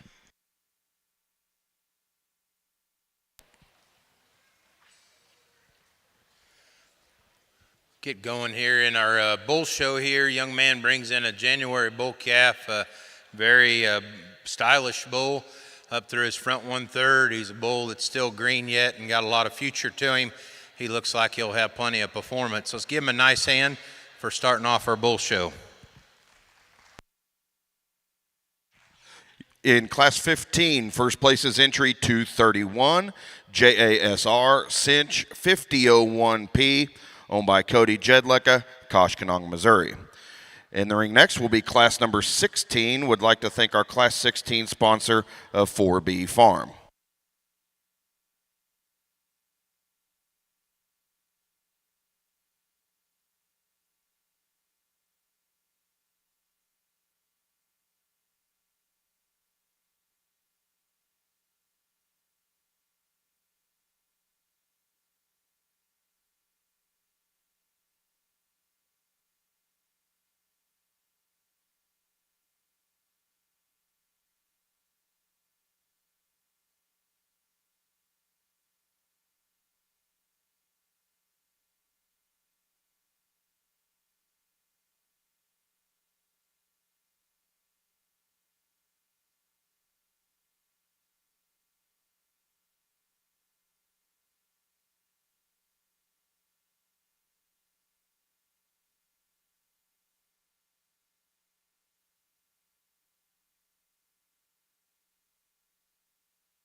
Another single entry, and you like this bull quite well. He's a late November.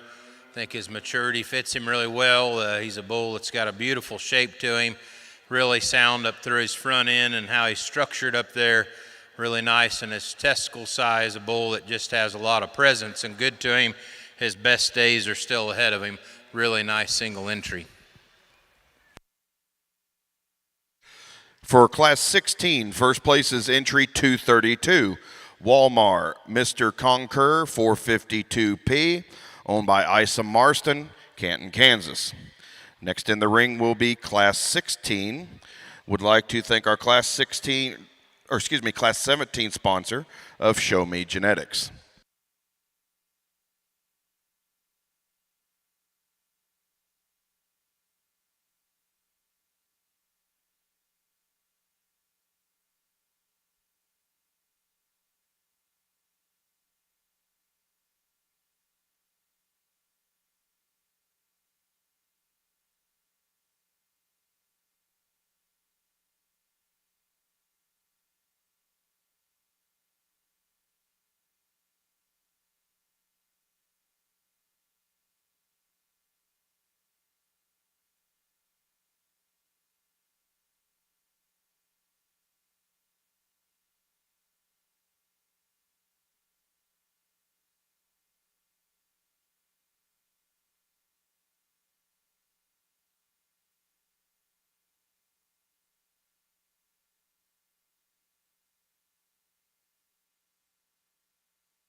Give and take here in Class 3 a little bit, but I'm going to use a little more masculine featured bull that's definitely more rugged in terms of his makeup and his kind.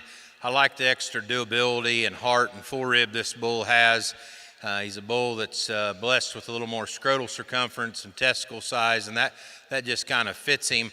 He's a bull that kind of is a little weird there down in his lower joints, but I still think he's sure sound enough up through his front end, probably a little bit better than even the bull that sits in behind him, but you might change him there just a little bit, but he's still got plenty of set to his hind leg. The bull coming in second is a nice, stylish bull, smoother shouldered, maybe just a little bit more effortless in his stride. Nice deep rib bull. He could use a little more scrotal circumference for me. Bull that could have a little more shape, but a nice pair of bulls. Nice job. Your results for Class 17. First place goes to entry 236, Barron's Stormy Water, owned by Sarah Barron from Mount Vernon, Kentucky. Second place is 234, Barron's Secret Attack, also owned by Sarah Barron, Mount Vernon, Kentucky. Next in the ring, we have Class 18 and a single entry in this class, and would like to thank Greene County Cattlemen's as your Class 18 sponsor.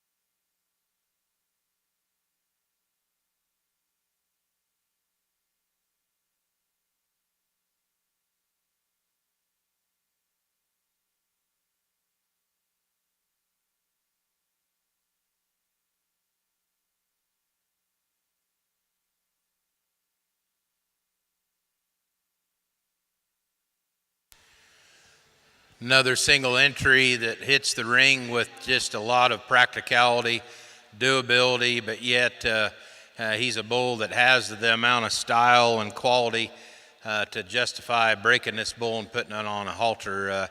I like him a lot. That bull's shaped really, really well. I really like the condition and breeding shape that bull's in. Very athletic, very, very sound in how he gets out. A very competitive single entry.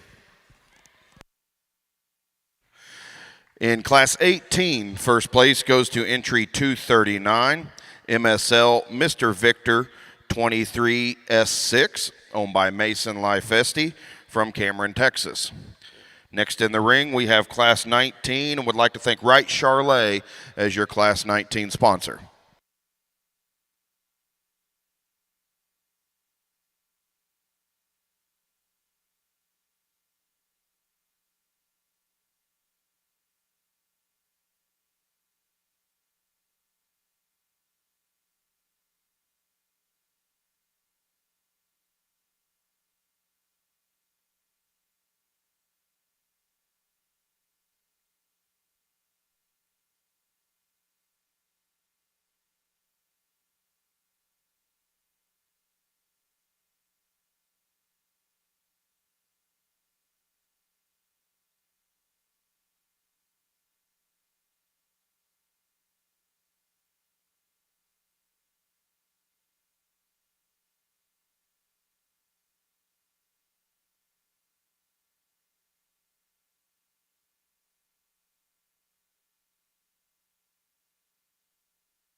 And again, as we progress through our bull show today, Caitlin wanted me to remind everybody that the bull show will be a one-strike policy.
Go ahead, young lady, and bring that bull right here on the profile. This is a good class, but I do think this bull comes to the front fairly logically. He's just really complete. Structurally, he's the bull that's the most athletic. He's got a good testicle set and size to him. He's a nice, clean sheath bull. Everything just works and lays in that bull really, really well. He's not the stoutest or the thickest, heaviest muscled bull, but he's got a really nice body shape and more than enough muscle. He's actually pretty impressive as you get in behind him. The bull in second, I think just from a performance and mass and stoutness standpoint, probably goes there pretty quickly as well. He's a nice long-bodied bull that's got a lot of length atop, really bull. He's nice in his condition and the shape in him.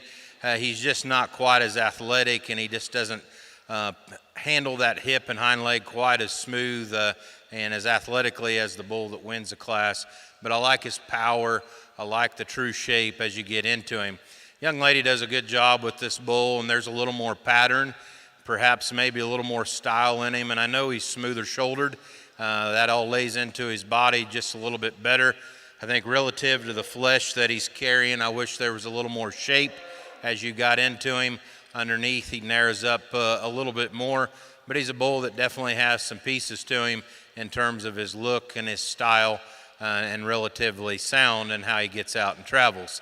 I wish I could do more for the bull in fourth because he does have more shape to him. I like the turn and expression of this bull. He just gets a little bit tighter bodied for me, and then in his structure, I just tweak him ever so slightly there off of the rear two. But he's a bull that's got some fire and shape to him, and you certainly appreciate that. One that comes and finishes out the class, again, a bull that's heavy enough muscled. There's some good muscle expression in him. Bull that I just like to give a little bit more doability and volume there too. Give him a nice hand, please. In Class 19, first place goes to entry 242, Border Patrol, owned by Katie Graves from Tipton, Indiana.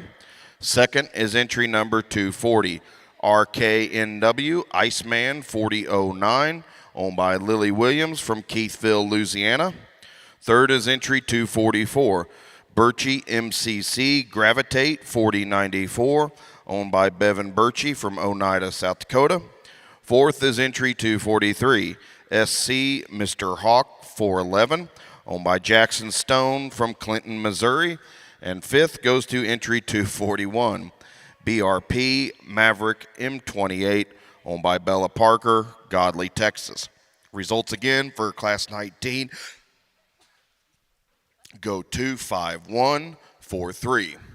In the ring next, we have Class 20, and would like to thank Shepherd Charlet as your Class 20 sponsor.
We talked about this a little bit in the Bred and Owned Female show, but these are 6 really, really nice bulls as bred and owned projects that all, to me, have some herd bull potential and quality to them, particularly in the bull show because of what I do in my line of work.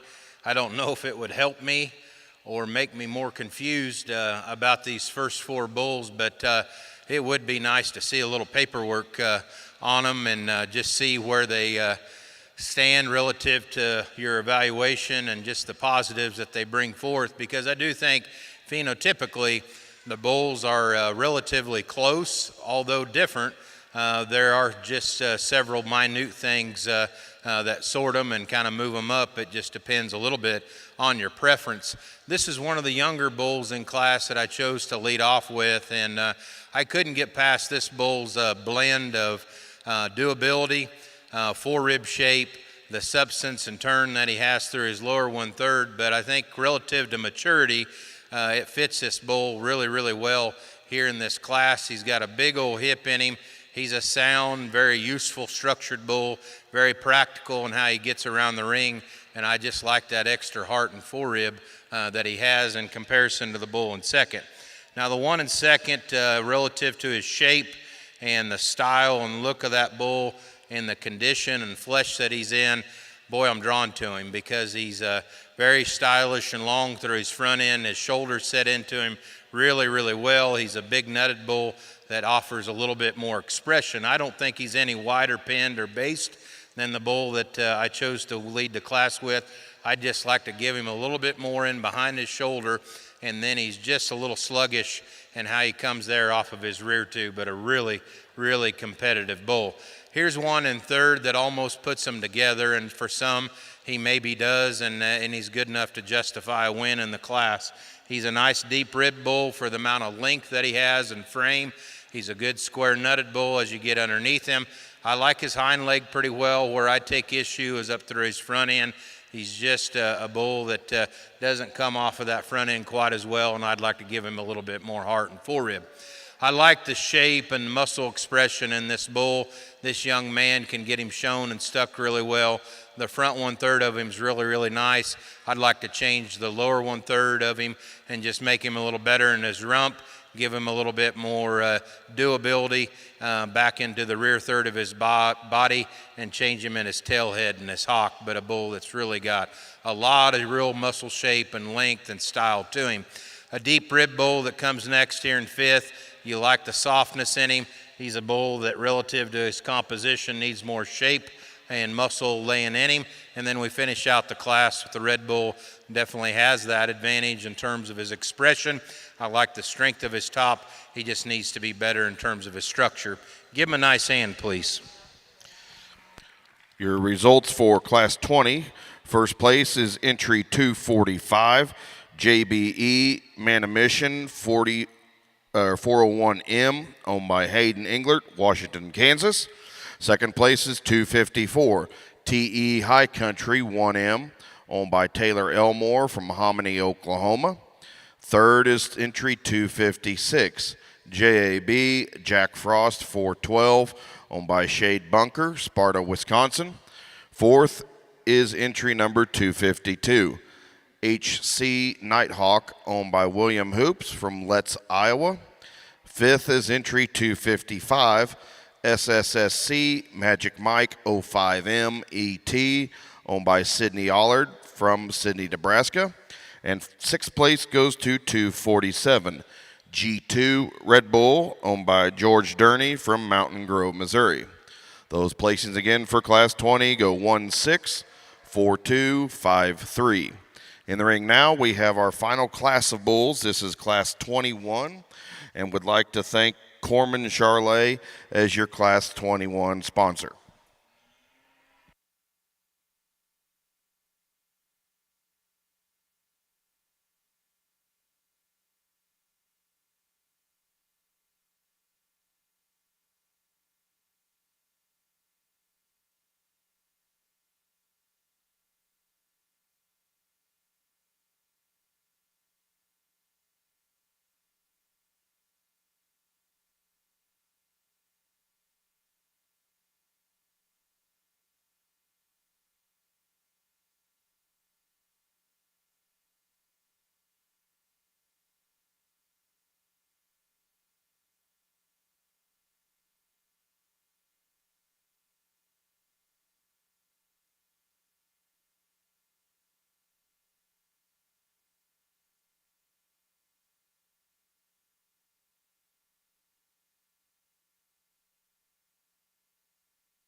I believe this is our last class, and this is a really strong class to finish up on. Two really nice bulls here on the front end of this class, but as you study the class winner, though, he's something else. That bull is extremely impressive in terms of just his blend of quality, but yet doability and herd bull look. That bull's really nice. The one that comes next in second, I like him a great deal. He's a bull that has a tremendous amount of length and real muscle shape to him. He carries that muscle well down into his twist and the power that he has, but he's still got a really nice, stylish look about the bull. I don't know if he's just quite as athletic as you study him out through the point of his shoulder and how he gets around, but plenty sound enough and just tremendous in terms of his shape and composition, but yet quality. That's a really nice pair of bulls. From there, it gets a little trickier, but the boy that comes next here in third, I like this bull's profile. I think relative to his weight and his frame, his composition's still pretty nice. There's some shape working in him. He's a bull that has some testicle size.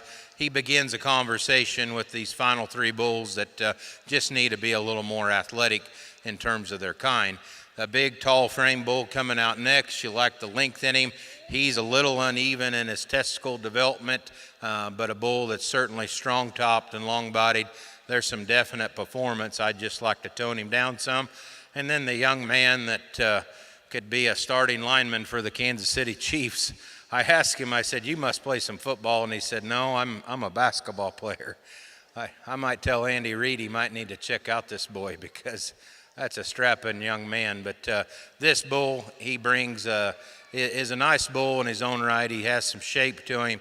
He's just a little bit harder in terms of his kind for me, and I'd like to loosen him up. Really nice job. Good set of five bulls there.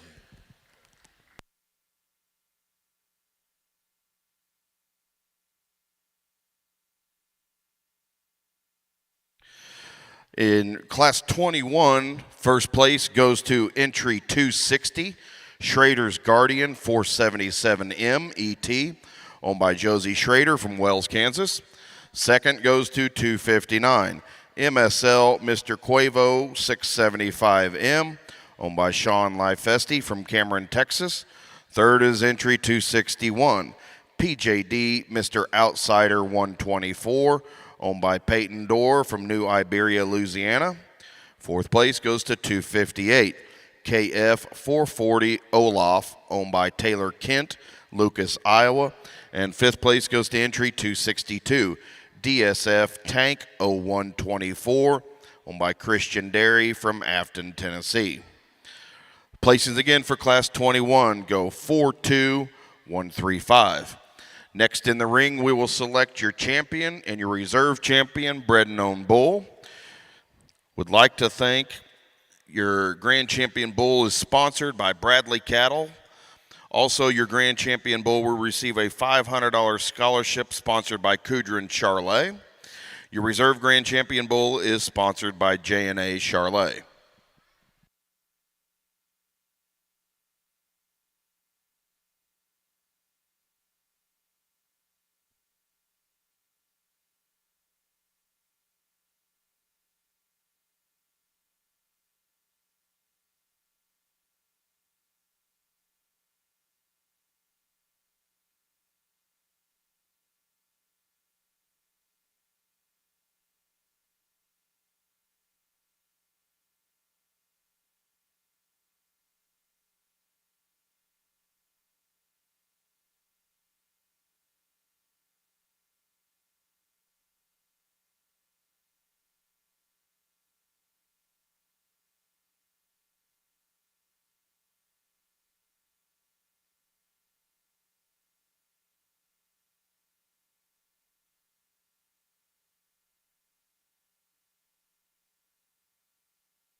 Very, very nice bull show again. Bred Known exhibited here, and so even more impressive.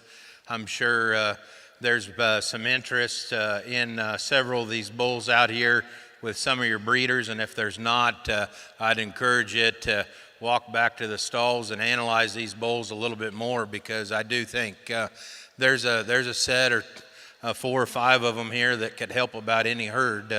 Again, I haven't seen their tabulation or their how they're bred or any of that. I'm just looking at them phenotypically, but there's a really, really powerful set of bulls out here.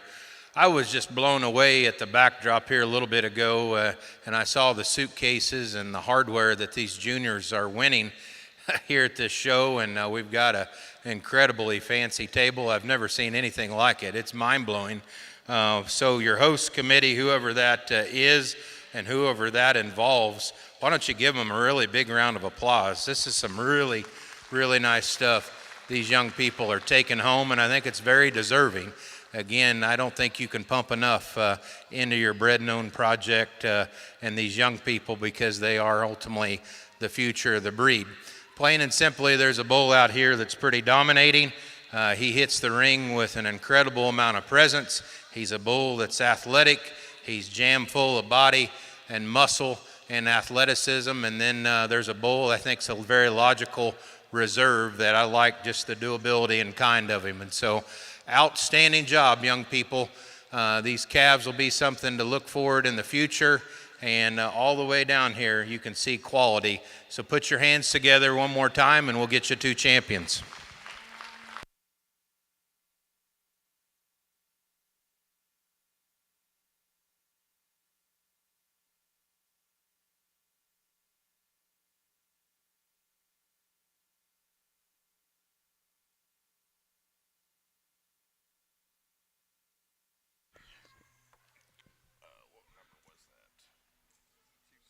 Your grand champion bull was entry 260, Schrader's Guardian 477M ET, owned by Josie Schrader from Wells, Kansas.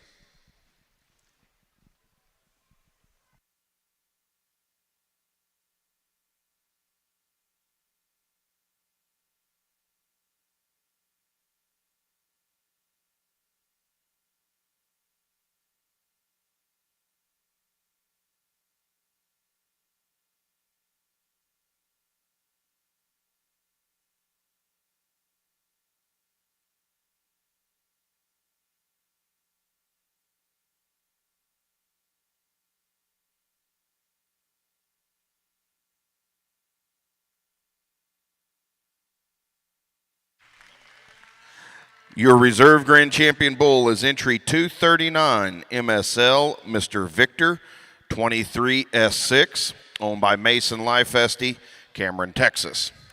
We will take a brief pause to picture your champion in reserve, then move right into our steer show.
The next one could be your best one if you start with the right genetics. For the cattle producer who knows, you don't settle for average, and neither do we. At Caprock Cattle Company, our bulls are built with a purpose, and our donor cows prove it year after year. From the show ring to the pasture, we're focused on performance you can build around. Our first annual bull sale coming April 2026. Semen and embryos available now. Caprock Cattle Company, your trusted partner in leading Charlotte genetics. Out on the plains where the cattle roam, Ryan and Ashley built their home. Since 2014, they've made their mark. Under Missouri skies, they've lit the spark. Welcome to Missouri, where the champions grow. Chevrolet, pride in the fields they sow. Junior dreams rise with each sunrise. Car Cattle Company, legacy flies.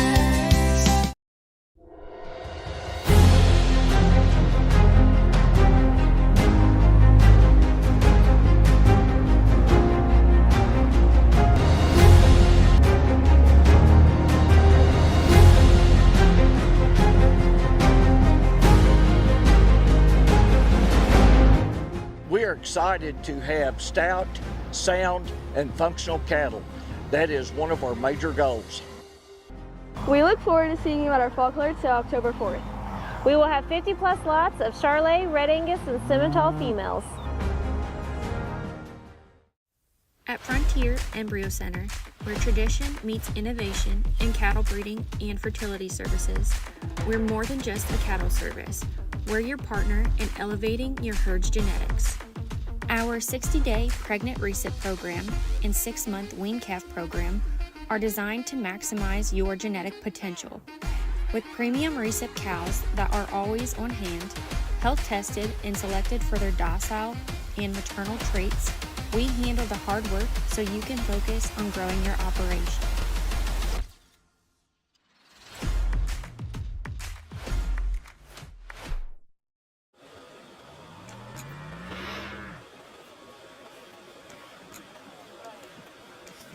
As a 2024 national finalist for the Beef Improvement Federation Seed Stock Producer of the Year, Schrader Ranch takes pride in raising numerically relevant, industry-embraced Charolais and Simmental-influenced cattle that maintain phenotypic quality. Whether in search of a herd sire prospect, future donor, or youth project, you can have confidence Schrader Ranch genetics are cemented in problem-free, proven cow families. Make plans to attend the Schrader Ranch Annual Bull Sale the third Tuesday in March or visit year-round for private treaty female needs. Find us on Facebook or on the web at schraderranch.com.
When you provide animals with quality nutrition, you're consistent, you keep them healthy, and you do all the little things right on a day-to-day basis, you're going to put yourself in a position to get lucky. And when it comes down to that many good ones at a show. A lot of luck's involved, but when you do the right things at home, you put yourself in a position to be in that lucky circle.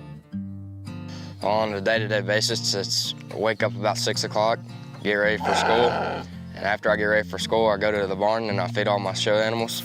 And when I get home from school at about 4 o'clock, from 4 to 8, I'm in the barn. The cattle and sheep and goats and pigs, they all need the same supplements to keep them healthy. And the healthier they are, the more they want to do, just like us.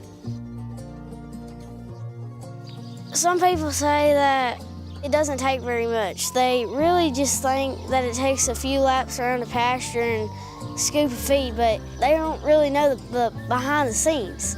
The behind the scenes is more of like taking an hour or two walking your goat or your sheep, cow, pig, whatever, and then setting them up and making sure they look perfect so they can hopefully go and win. But this world means a lot to me because no one really understands much of it. And it's just a joy to you that you know what it is. Sure Champ's just built on the same core values that the Biozyme company has. And I think back 40 years is a long time for a product, but think about 40 years worth of youth development. And think where the 40 years has gone in terms of the people that have gone through the realms of providing this to their animals every day, to experiencing some of the leadership and youth events that Sure Champ was heavily involved in over the years, and the leadership positions that they are now. It's a lasting impact. And so it's really hard to just quantify what the real impact is, but when you see people that were wearing the Sure Champ shirts and the people that were involved in the Sure Champ brand and the people that Sure Champ really allowed them the platform to express their leadership and what they've done moving forward in their careers and in their family life, I think it's pretty hard to put a real value on that.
Would like to thank Dutton and Deuce Amos as our Class 22 sponsor.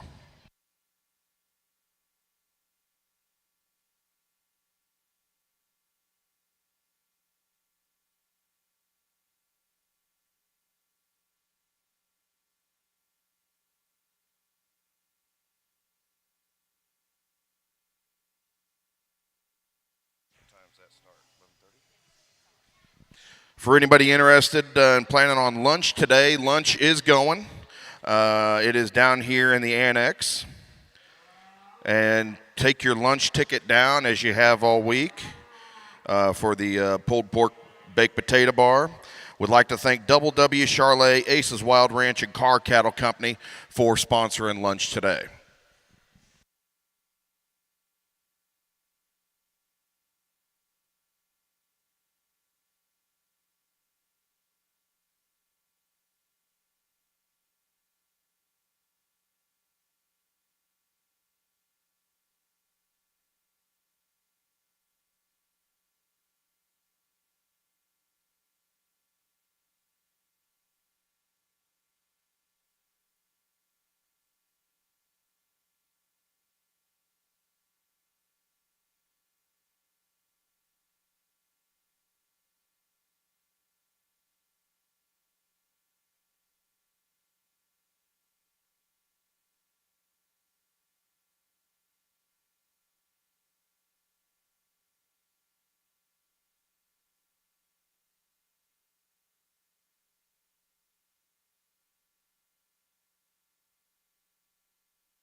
What a way to start off your steer show. I'm going to tell you this pair of steers here on the front end, and really the third steer for prospect kind of lightweight steers, holy smokers. This is good. They've got a lot of quality to them, both of them, but I think the steer the girl has is just a little more complete as you study him through his front end, how he's sitting his knee and how that shoulder lays into his body. The steer has just a little more length of hip, and that allows for him to be a little more athletic in how he gets around the ring. I like the shape in the boy's calf in second. He's got a great look about him still. There's some real muscle as you get in behind him. He's just a steer that's a little bit more jammed up perhaps, but two really, really nice prospect steers. It'll be a lot of fun for those two young people. Again, as we stated, the third steer is just fine, just a little greener. There's a good frame in him, a good length of body, just needs to continue to stouten up and hopefully remain sound enough. Really, really nice way to start off our steer show. In our first class of steers, Class 22, first place goes to entry 264, owned by Casey Joe Clark from St. Joe, Texas. Second place is entry 263, Elijah Dehan from Lamont, Missouri. And third place is entry 265, Xana Cassat from Webb City, Missouri. Next in the ring, we have Class 23, and would like to thank the Missouri Charlet Association as your Class 23 sponsor.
Another class walks in, and it's just as impressive, if maybe not more.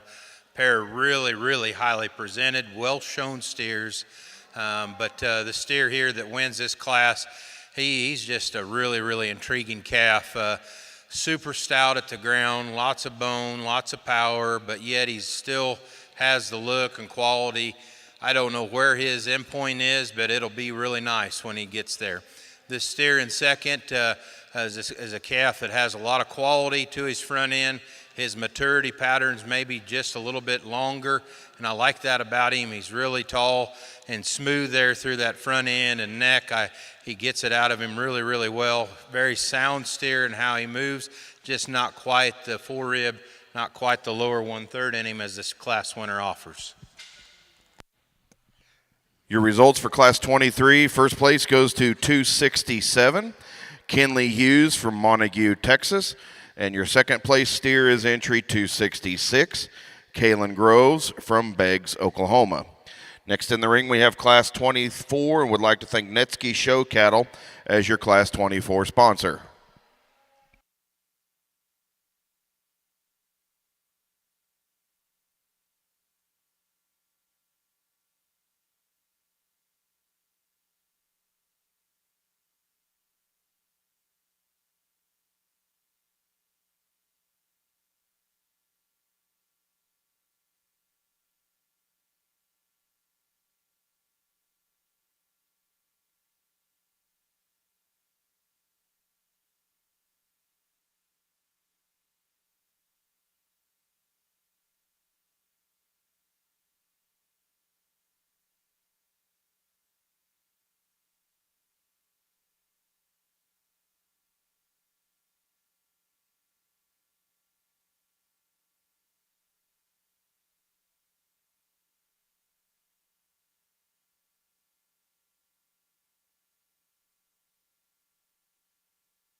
Young lady said this calf weighed in around 8.5 for the upper 8s, and I think he's just a steer that has a lot of presence to him. He's got the most muscle and composition yet to him as well. Just a really nice boned, very, very competitive steer.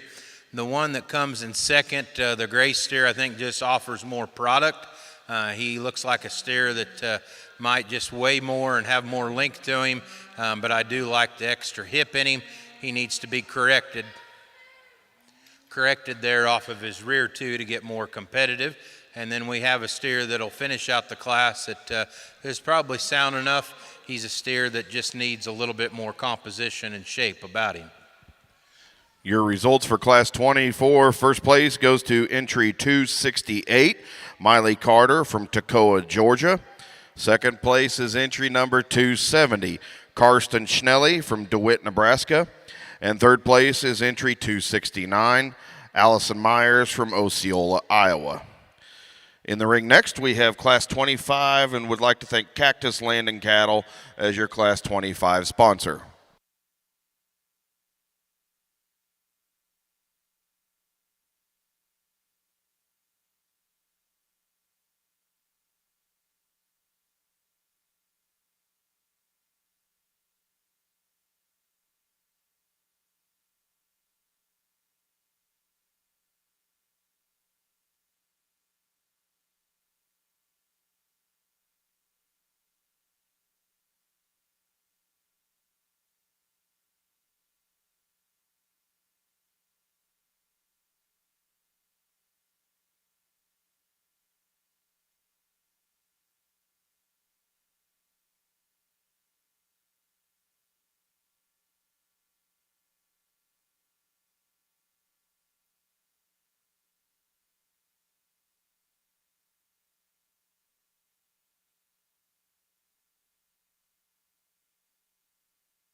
An incredible class. Wow, what just a high amount of quality in these cattle and in these steers. But the steer that wins, I just like how he's put together in terms of not only his balance and style, but you dig into him, into his chest floor, he's really clean there, and then he opens up with the more powerful forerib shape. He maintains that lower flank line and just his lower 1/3. That steer's really, really nice. I like him a great deal. Nothing to take away from the steer in second, because I'd call him bigger footed. I'd call him maybe just a little bit more agile up through his front end and knee, and how he lays that point of his shoulder in really well.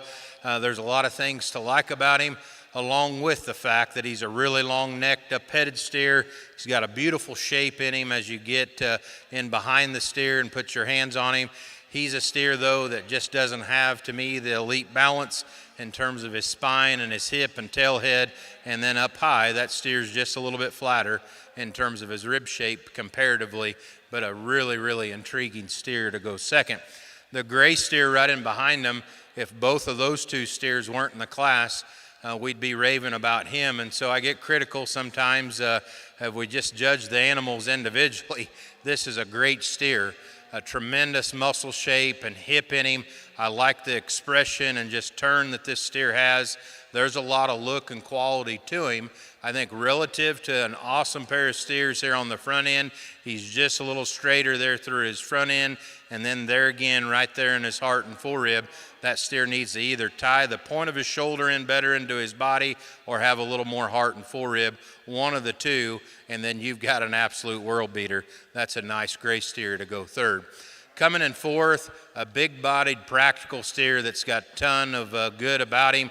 He's very useful in his structure. He's just not as elite as the set that he's compared to.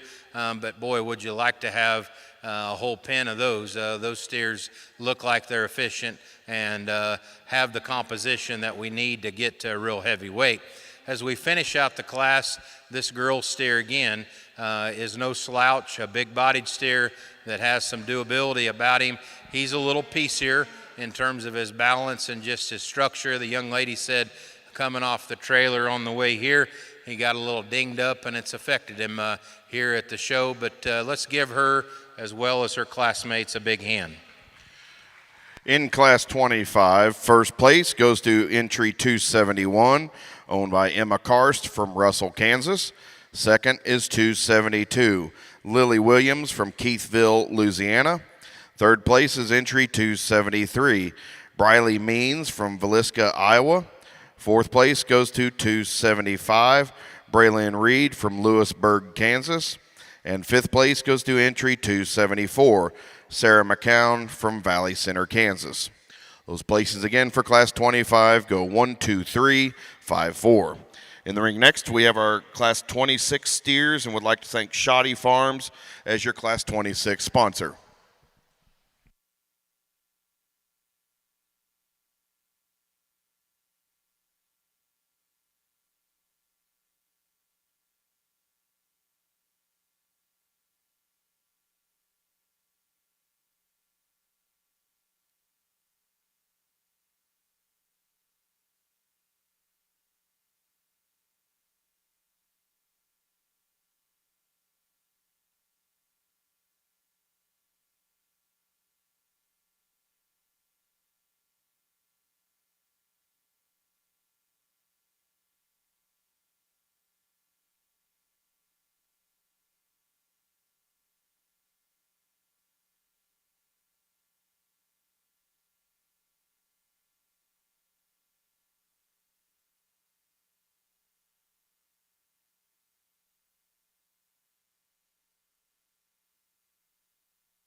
Really good class again. Fantastic showmen exist in this class.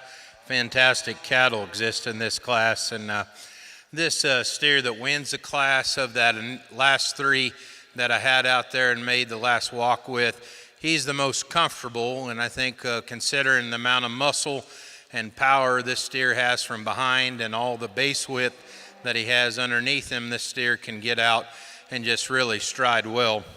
He's got a really good shape to him down his back and his top. I love the hind leg quality that this steer has in him. He's just a really, really competitive, well-shown, well-exhibited steer. You could maybe give him just a little bit more body and forerib like that steer that we have in second for me to really, really fall in love with him.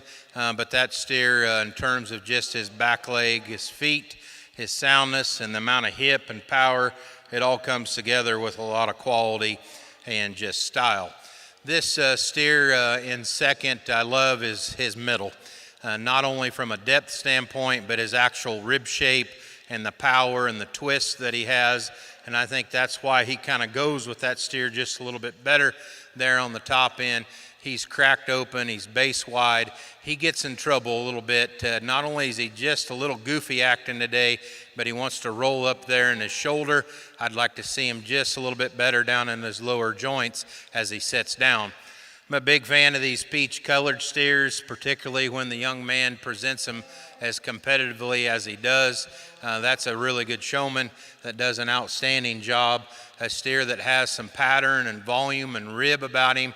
He's actually pretty impressive as you get your hands on him and you just touch him. He's got a really good composition and shape to him.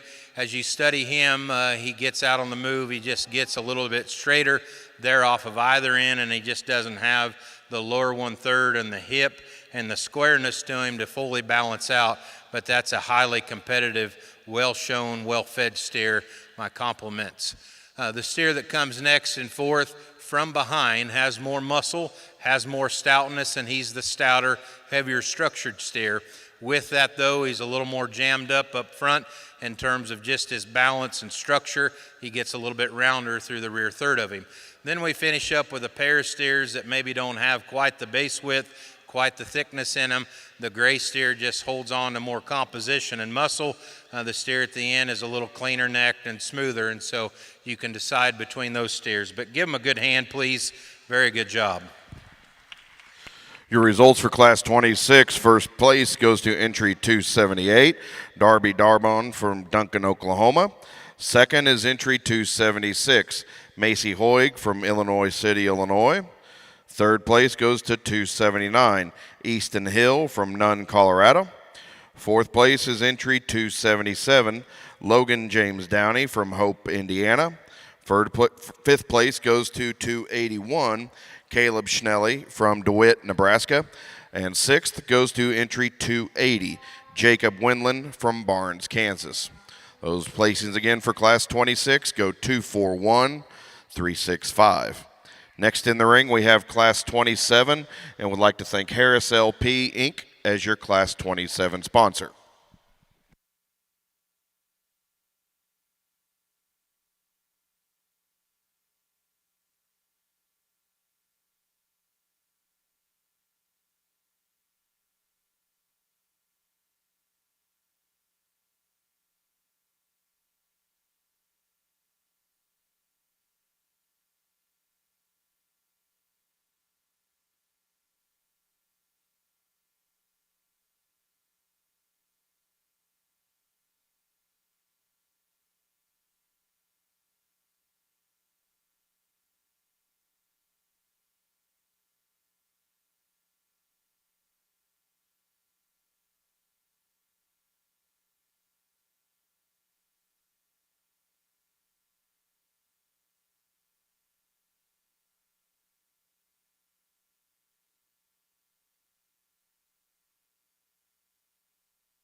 Lead off with this steer here that the young lady has, I think relative to composition and shape, but yet still having a high quality look, a little extra bone, stoutness and balance to him. He's a nice logical place to start. He doesn't have maybe the body and the forerib that the gray steer has right in behind him, but I think he's the most of the good, if you know what I mean, here in this class. The gray steer coming next in second just has enough more rib and just stoutness and thickness as you get in behind the cattle, and he is the heaviest muscled steer that we have in this class. I was a little hung up just in terms of his structure, how he's laid there in his shoulder, how he comes off of those rear two. A real soft, deep-bodied steer that I do value the practicality. This steer is definitely going to have an opportunity to grade when he gets there. He's also strong-topped and really long-bodied. He's a steer that just runs out of some shape as you get your hands on him and from behind. A really good trio of steers. In Class 27, first place goes to 282, Kinsley Harris from Hepler, Kansas. Second place is entry 283, Katie Lee Grove from Washington, Illinois. And third place goes to 284, Keaton Kermer from Riley, Kansas. Next in the ring is Class 28, and would like to thank Prefert as your Class 28 sponsor.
It's a really good class, lots of different kinds and shapes again, but I'm going to go ahead and lead the orange steer to first. Just a steer, I think, relative to power and substance, practicality, base width and stoutness. He has the class handled really well.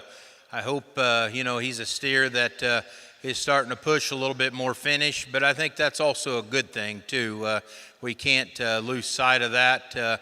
A steer that's just blessed with a power and stoutness, and his shoulder, for as base wide as he is, his shoulder actually lays into his body better than the gray steer that comes in second.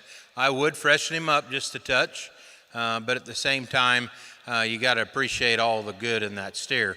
The gray steer makes you give him a second look because he's just enough more up-fronted. He's got a really nice shape through his neck. He's a steer that's very expressively muscled when you get in behind him. For me, it's right in behind his shoulders where I'd change him. Just a little tighter-hearted, tighter flank steer that's just a little piece here from the profile. I'm not sure there's one showman, and we bragged about the showman in the last class quite as well, and I'm going to brag about this young man as well. He is intense, and he has a ring presence about him where you can't not like this steer. He gives you as many good looks of him as you possibly can get. I love the style. I love the length in this steer. The silhouette's all good. It's just when I step in front of your steer and from behind where he needs more genuine shape. He needs to be compositionally just better for me. And then structurally, he's just a little short striding there off of his back too. We'll finish out the class with a nice yellow steer that probably has a little more muscle content and hip and power in him. He's just a little plainer, and he's just not the structural upgrade. So a good class. You do a good job, young man. Let's give them all a good hand, please. Your results for Class 28 go first place to entry 287, Parker Haddon from Reelsville, Indiana.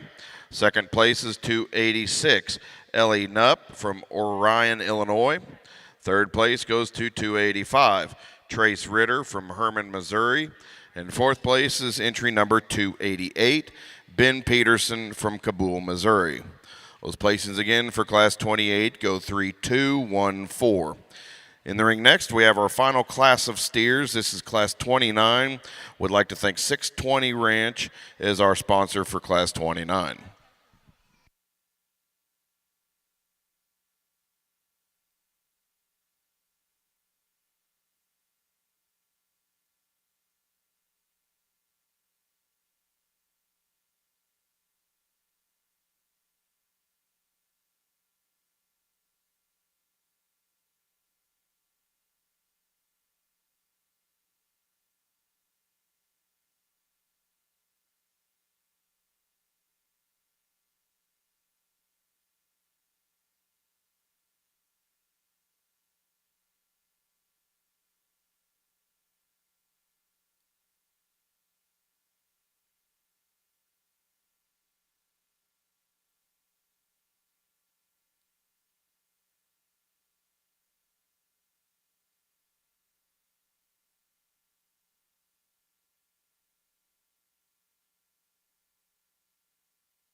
Really nice way to round out our steer show. A pair of steers here on the front end that command your attention pretty quick. And I think just the boy steer probably remains just a little sharper through his front end. I like the build of him just a little bit better up through his knee and his shoulder.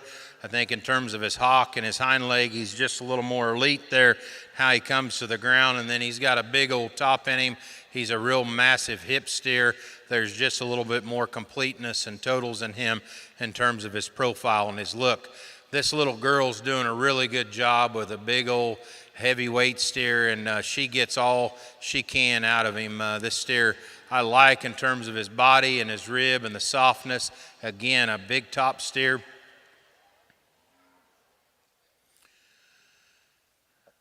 A really big top steer that puts together a lot of product, and you know, when his head comes up out of him, it's pretty nice.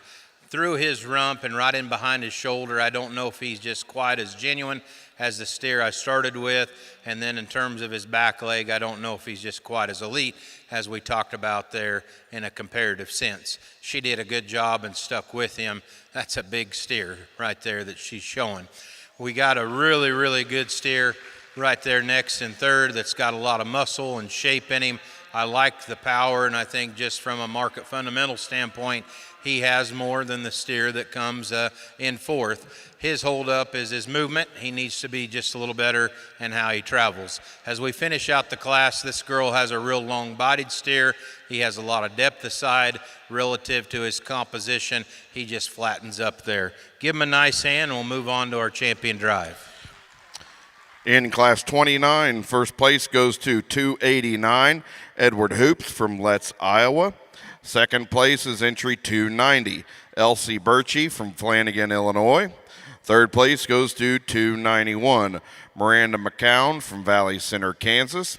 And fourth place goes to entry 292, Chloe Olson from Lake Preston, South Dakota.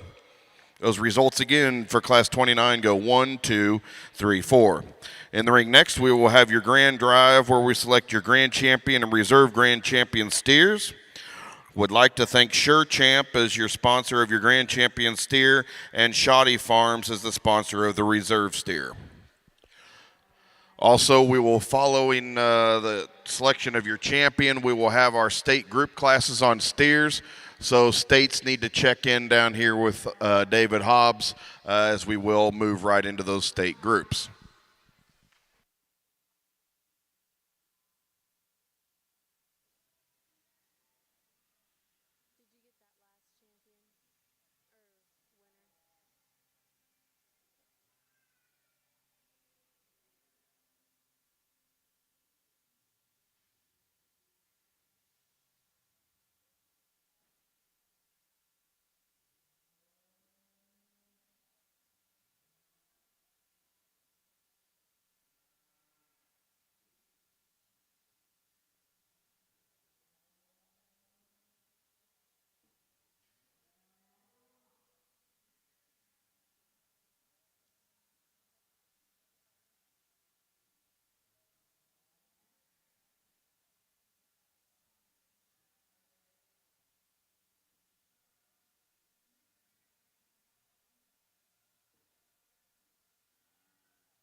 These steer shows are certainly very, very fun.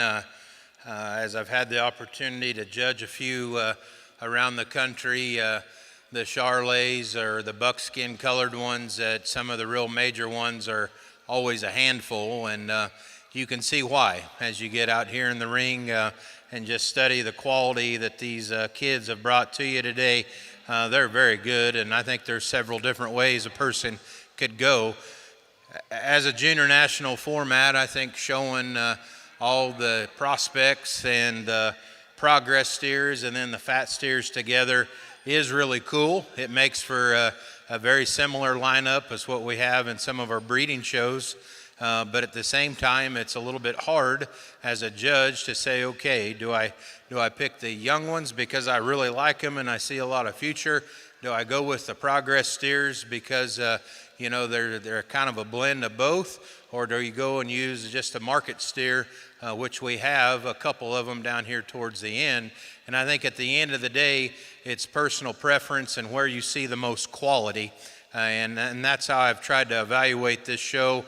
I'm not going to tell you where their endpoint needs to be or where they need to be gunned for, but I do think there's a pair of steers here that probably just put together a few more totals. Their composition's really nice, their structure is really nice, but yet they have a really eye-appealing, stylish look about them. When we send them to the backdrop, they're going to take a really, really nice picture. And so give these young people and their families a big hand. I know it's hot out there, and taking these steers out is a little bit of a risk, but it's been well worth it. This has been an outstanding show. I'll get you 2 champions.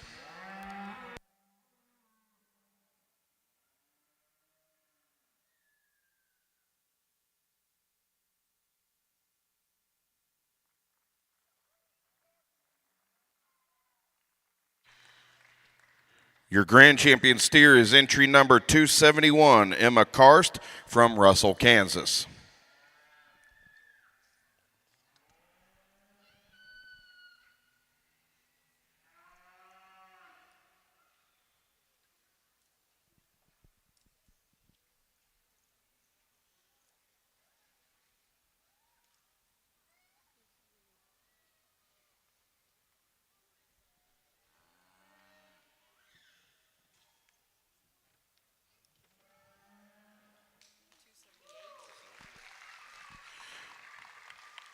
Your reserve grand champion steer, entry number 278, Darby Darbon from Duncan, Oklahoma.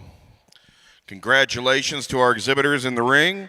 We'll have our state groups on our steers, take a brief pause for photos, then move right into our final show on the day of our percentage heifer show. All state groups, just go ahead and lead in the ring.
Your champion state group of 3 steers goes to Illinois.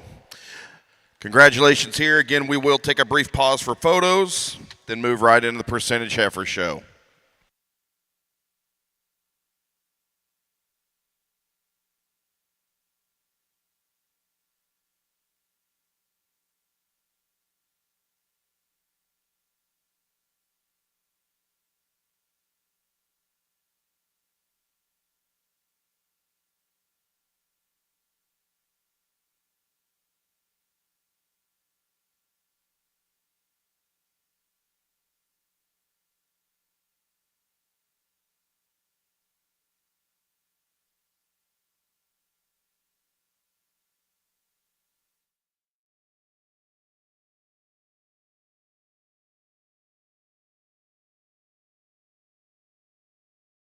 The next one could be your best one if you start with the right genetics.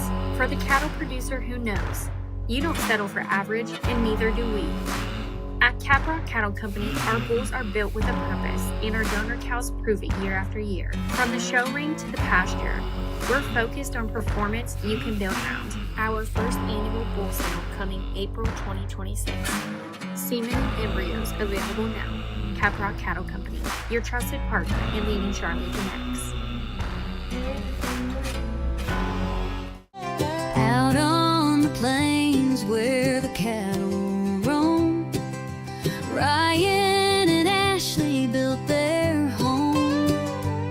Since 2014, they've made their mark.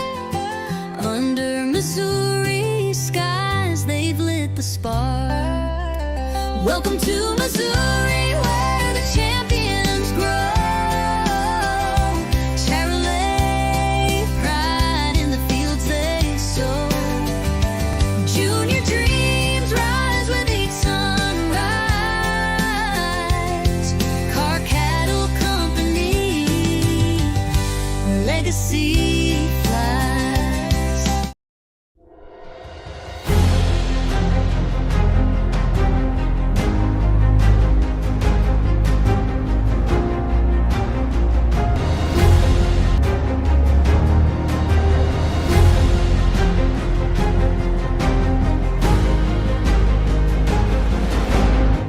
We are excited to have stout, sound, and functional cattle.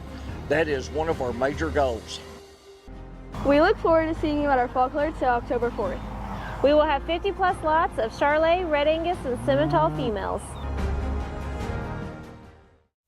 At Frontier Embryo Center, where tradition meets innovation in cattle breeding and fertility services, we're more than just a cattle service. We're your partner in elevating your herd's genetics.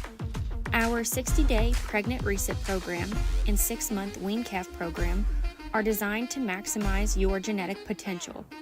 With premium recip cows that are always on hand, health tested and selected for their docile and maternal traits, we handle the hard work so you can focus on growing your operation.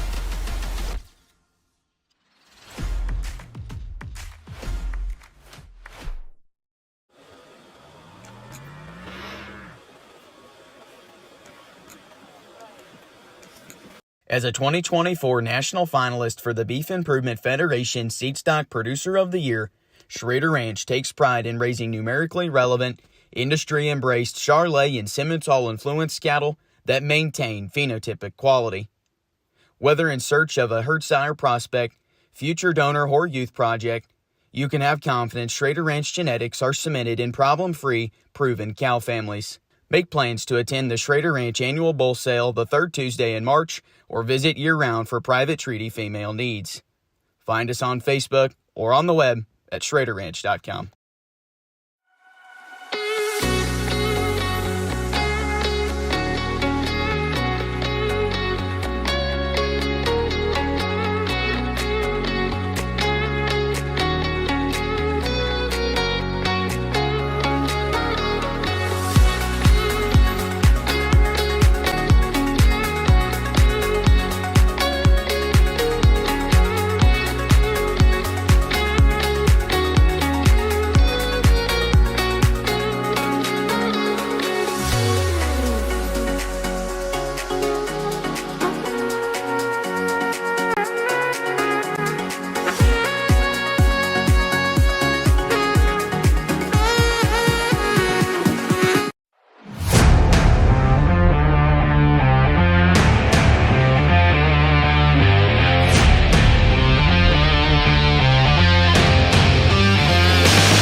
When you provide animals with quality nutrition, you're consistent, you keep them healthy, and you do all the little things right on a day-to-day basis, you're gonna put yourself in a position to get lucky. And when it comes down to that many good ones at a show, a lot of luck's involved, but when you do the right things at home, you put yourself in a position to be in that lucky circle. On a day-to-day basis, it's wake up about 6 o'clock, get ready for school, and after I get ready for school, I go to the barn and I feed all my show animals. And when I get home from school at about 4 o'clock, from 4 to 8, I'm in the barn. The cattle and sheep and goats and pigs, they all need the same supplements to keep them healthy. And the healthier they are, the more they want to do, just like us. Some people say that it doesn't take very much. They really just think that it takes a few laps around the pasture and scoop of feed, but they don't really know the behind the scenes. The behind the scenes is more of like taking an hour or two, walking your goat or your sheep, cow, pig, whatever, and then setting them up and making sure they look perfect so they can hopefully go and win. But this world means a lot to me because no one really understands much of it. And it's just a joy to you that you know what it is. Sure Champ's just built on the same core values that the Biozyme company has. And I think back 40 years is a long time for a product, but think about 40 years worth of youth development. And think where the 40 years has gone in terms of the people that have gone through the realms of providing this to their animals every day, to experiencing some of the leadership and youth events that Sure Champ was heavily involved in over the years, and the leadership positions that they are now. It's a lasting impact. And so it's really hard to just quantify what the real impact is, but when you see people that were wearing the Sure Champ shirts and the people that were involved in the Sure Champ brand and the people that Sure Champ really allowed them the platform to express their leadership and what they've done moving forward in their careers and in their family life, I think it's pretty hard to put a real value on that.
This is a really strong class, and I know I've said that several times today.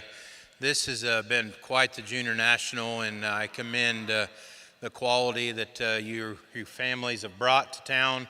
And I know as we get into this percentage show, it's going to probably continue to build, but these are the top end of this class is really, really tremendous. This female that wins, I think, does so pretty comfortably for me. I was plumb tickled with about 3 or 4 of them, honestly, when they came in the gate, and then she was the last one that kind of hit it, and I'm like, wow, that's a really nice heifer, a big-time heifer in a really, really good class. So immature yet, but still has all that rib and body, hip and hind leg structure is really nice in her. She's still fresh and green. There's a lot of future ahead in that female, and she's structured very nice. Female coming next in this class is a lot like her, and between her and the kind of the skunk-tailed heifer there, I just liked her condition. I liked her freshness. I love the shape in her and the true genuine width that you get in that female, but it doesn't hinder her feminine characteristics and her quality that she has there through her front end, and I prefer her spine and just hip and hind leg better. You get more volume and rib in this gray and white heifer coming out next. I like that added body and doability this female offers with, and boy, right there, that girl can get her parked and put together really, really well.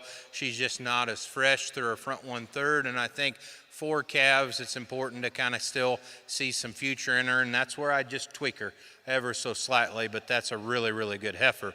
We bring 2 yellow heifers out next in 4 and 5, and again, just hang on to a little more femininity and smoothness.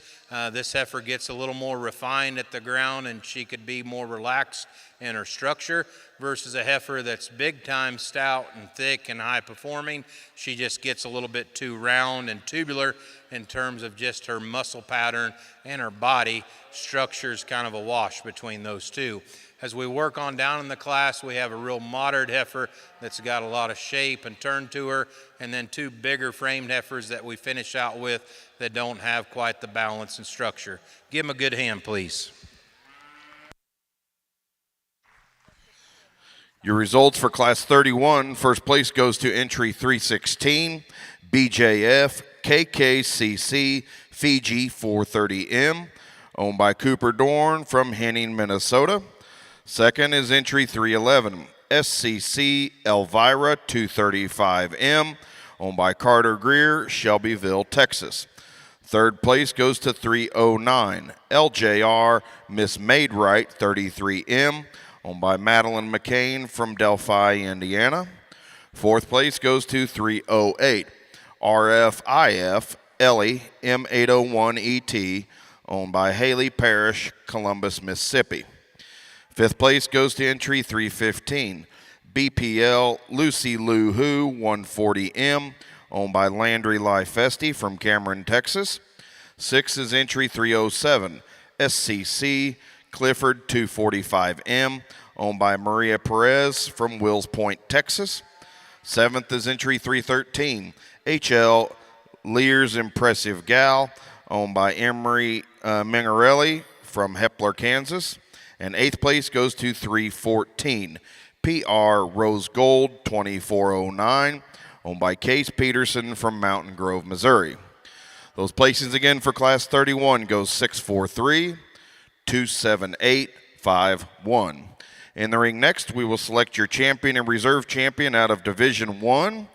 Would like to thank SureChamp as your Division 1 champion sponsor, and Gallagher Animal Management as your reserve champion sponsor.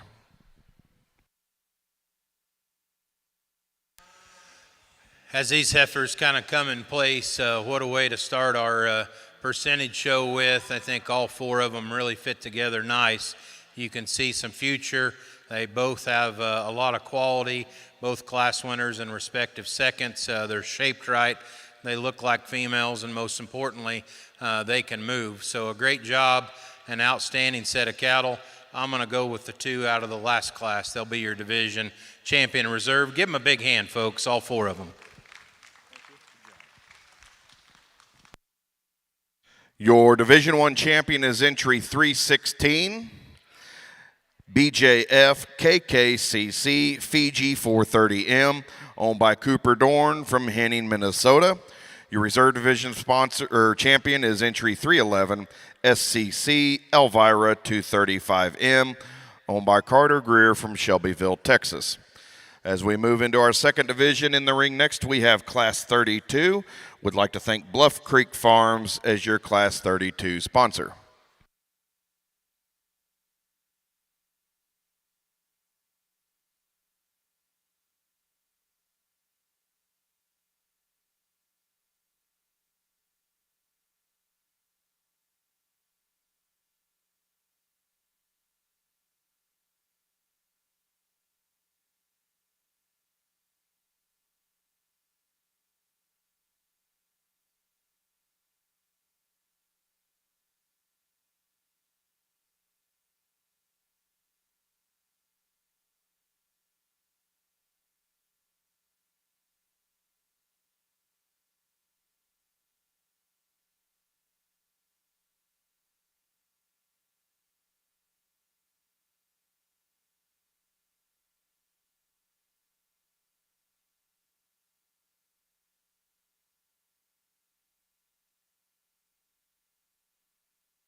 Start into this summer division, and a heifer that just kind of commands your attention up front. So much broodiness and volume, but yet some refinement and femininity, and most importantly, structure to go along with it. This young man's doing a good job with his project here, a female that is going to be a pretty low input, kind of low maintenance type of female for him. He's done a really good job here at the Junior National. Give him a good hand, and we'll bring in our next class. Your results for Class 32, first place goes to entry 318, Miss 4M Bix Dime Piece 330N, owned by McKenna Mitchell from Justin, Texas. Second is entry 317, LCC Shadow 4808, owned by Tice Goff from Randolph, Kansas. Next in the ring, we have Class 33, and would like to thank Harris Livestock Farms as your Class 33 sponsor.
Really a good trio of June females here that are all pretty well peas in a pod. There's just some differences here.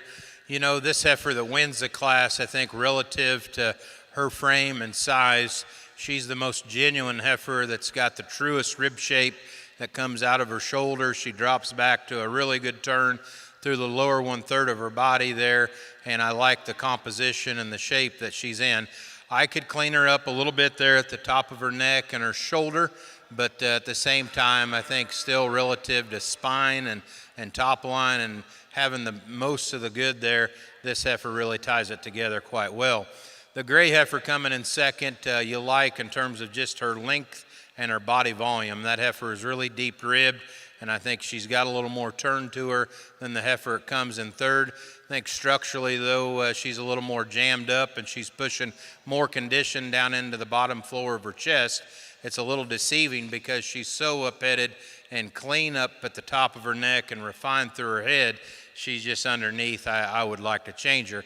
Then the yellow heifer, again, is one that's very easy on the eye. She's very comfortable in her structure, very deep in her side. Relative to her shape and her frame, this heifer needs more turn to her for me. Let's give him a nice hand. For Class 33, first place goes to entry 320, CH Miss Moira M52, owned by Kendall Taylor from Eldon, Missouri. Second place is 324, 1924M Phoenix Flower, owned by Hayden Eagle from Fountain City, Indiana. And third place goes to 323, GHC Mozzarella 26, owned by Lana Johnson, Fort Collins, Colorado. Results again for Class 33 go 1, 3, 2. In the ring now, we have Class 34 and would like to thank the Iowa Junior Charolais Breeders Association as your Class 34 sponsor.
This is the toughest class that I've had to evaluate at your show, just because there's so many different shapes and kinds and types, and I don't know exactly what's right. I think I can tell you the differences and show you where I like your cattle and maybe where I might change them, and we'll just leave it with that and not make it any more complicated. The yellow and white heifer here, to me, is a blend in these composite cattle of having some quality, femininity, structure, balance, tailhead correctness, top line, and some substance to her. I think both of the heifers I elected to go with here in this class relative to their composition and where they're at in their stage of maturity is just enough better. My thing with her, if she's going to win the class easily, I just need to see her just a little bit better down there in her lower joints. But that heifer at the stand and how this girl presents her is really, really good.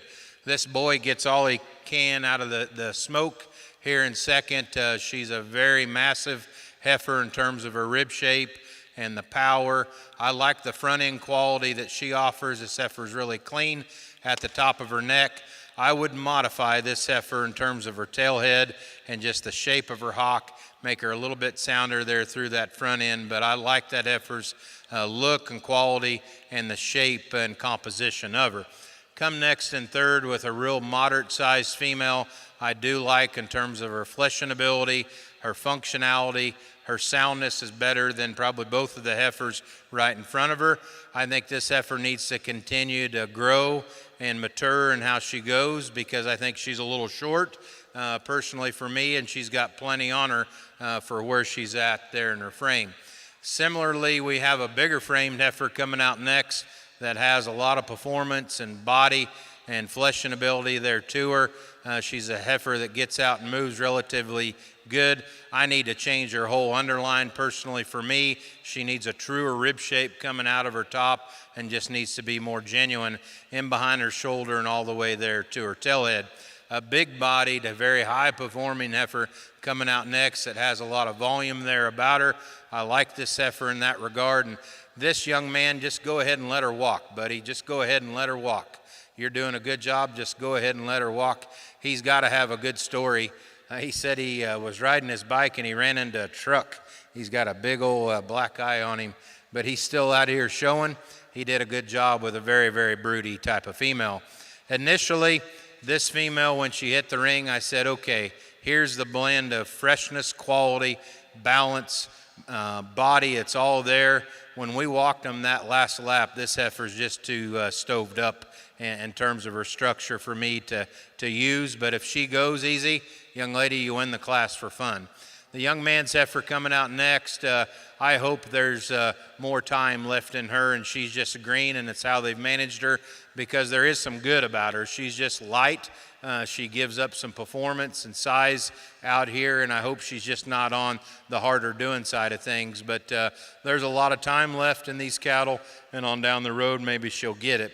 We end up with a big, strong red heifer here that has a little bit more balance and femininity over a gray heifer that's really stout and thick. Let's give them a nice hand, please.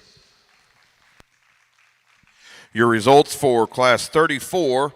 First place goes to 330 CLA Magpie 020M, owned by Audrey Duff from Camden, Illinois. Second goes to 328 SC Miss Princess 412, owned by Jackson Stone from Clinton, Missouri. Third is entry 327 Bo GJL Pumpkin 246, owned by Graham Link, Rio, Illinois.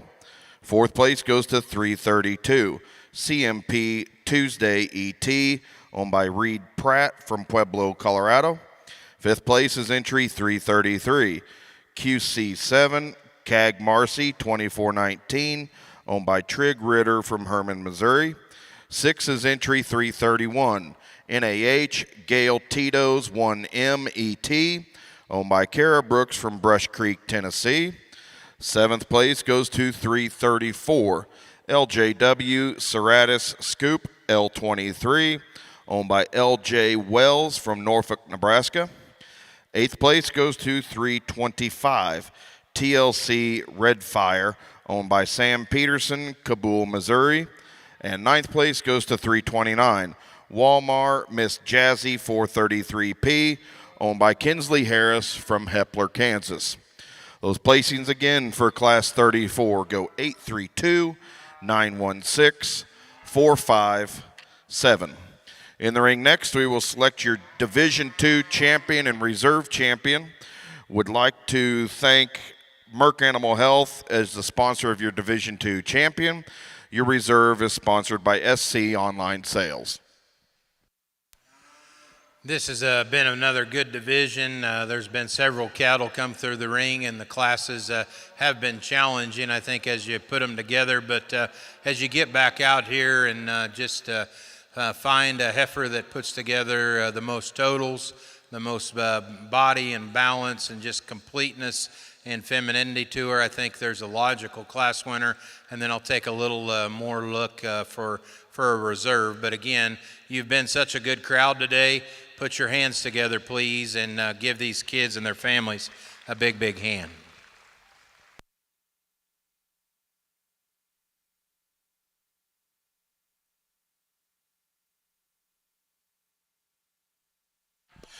Your Division II champion is entry number 318, Miss 4M Bix Dime Piece 330N, owned by McKenna Mitchell from Justin, Texas.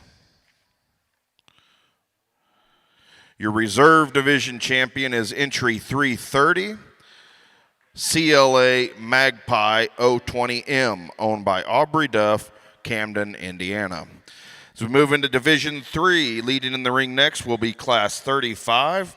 Would like to thank Carr Cattle Company as your Class 35 sponsor.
Like to remind everybody that we are simultaneously running the Bred and Owned Percentage Heifer Show along with this today. So exhibitors, you do need to be keeping track. All of our first and second place heifers out of classes for Bred and Owned will need to come back, show for champion Bred and Owned following the selection of the champion percentage owned heifer.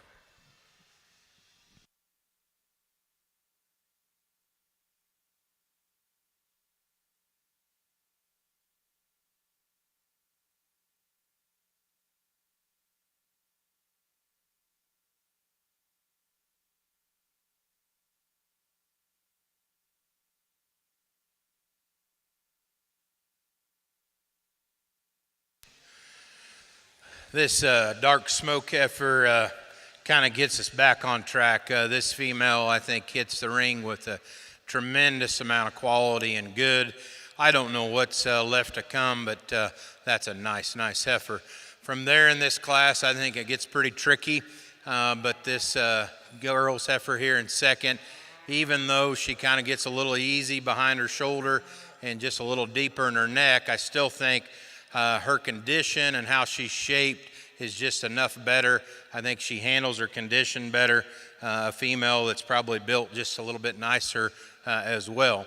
I like the body and the rib and the doability in this yellow heifer. She's a female that I just need to.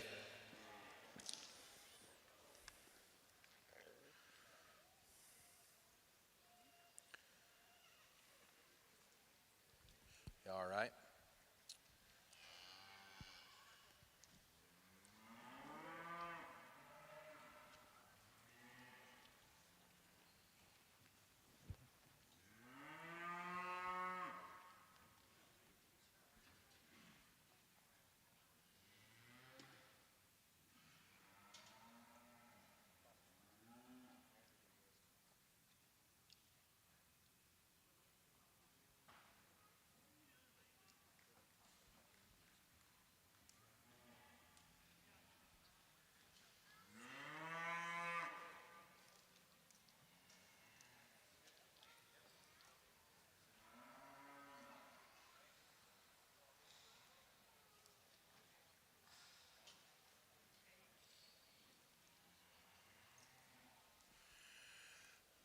I'm glad she's all right. That's a good hand that girl can show with any of them. That heifer just got spooked just a little bit.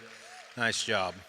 This heifer coming out next, the gray heifer, plenty of frame and length, and she's a female that just needs to be more relaxed there in her spine, but she holds just a little more length and performance over this real deep centered heifer coming out next. It's just a little on the plainer side. And then we finish out the class with a heifer that certainly has a little more hair and some of those features, but a female that just needs a little bit more body and production about her. Thank you. In Class 35, first place goes to 335 OCR MCF Miss Charlie 19M, owned by Laney Triernick from Wymore, Nebraska. Second place goes to 337 M3 Miss Eleanor 302M, owned by Haley McCown from Valley Center, Kansas. Third is entry 343 JDH Sweetheart 404M ET, owned by Emma Hankins from Springfield, Missouri. Fourth is entry 341 SCBS Miss Jackie 430M, owned by Claire Schnelly from DeWitt, Nebraska. Fifth goes to 336 Outrageous Eclipse, owned by Wade Ross from Quitman, Georgia.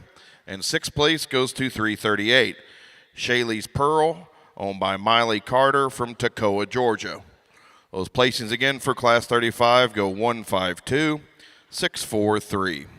In the ring next, we have Class 36. Would like to thank our Class 36 sponsor is the Hunt family.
really good class here, and boy, when this heifer hits the ring that starts it, you're like, wow. You know, another really, really strong class winner that we've had here, and she's pretty special. We'll talk more about her perhaps here in a little bit, but that's an elite heifer that's got a lot of quality. Female in second, still really good. If she wasn't in here, we'd be bragging about her, and we still will. She's shaped so good in terms of her body, the set of her hip, the hind leg, the foot size. There's some things that you perhaps like better even than the class winner. She just doesn't come with all the bells and whistles perhaps, but that's a really, really good female that's got a ton of doability and just cow power about her. Female coming next in third. I think this is kind of the interesting line in this class where you place this heifer. On one hand, she's got a nice look to her. I prefer her condition and how the family's managed this heifer. She gives up some size and some maturity to some of the heifers down below her, but I think just stay patient, stay good with this heifer. Her structure's pretty nice. She just needs a little more time. A big-bodied, really high-volume heifer coming out next in third.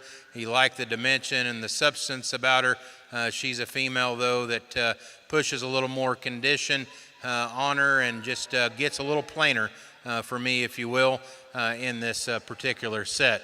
Young lady's really high-performing heifer coming out next, is really clean pattern. She's a pretty trim heifer. Structurally, I think she starts a set of cattle that we might modify and tweak from that standpoint. Little boy does a good job with a real big-bodied, thick, dimensional heifer. She just shuffles around the ring a little bit too much. We need to free her up, and then we've got a pair of lower-performing heifers here on the end of the class. Give them a nice hand. Keep cheering them on. You've been a good crowd all day. We'll move on to our next set. In Class 36, first place goes to entry 346, Fab Dixie 7M, owned by Riley Smith from Grinnell, Iowa.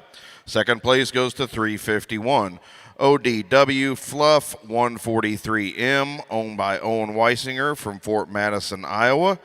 Third place goes to 352, Lee Peaches Firewater, owned by Weston Evans from Gentry, Arkansas. Fourth place is entry 347, Schrader's Miss Goldie 428M, owned by Heidi Mingarelli from Hepler, Kansas.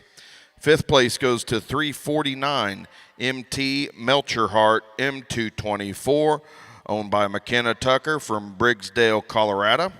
Sixth place goes to 350, SX3 Next Man Up 4001, owned by Caden Ditloff from Bradshaw, Nebraska. Seventh goes to 348, Miley's Nugget, owned by Miley Carter from Toccoa, Georgia. And eighth place goes to entry number 344, SCC Dove 210M, owned by Emma Perez from Wills Point, Texas. Those placings again for Class 36 go 814, 75, 623. In the ring next, we will select your Division III champion and reserve champion. I'd like to thank Vitalix as your Division III champion sponsor, and the Nebraska Junior Charolais Association is the sponsor of your reserve.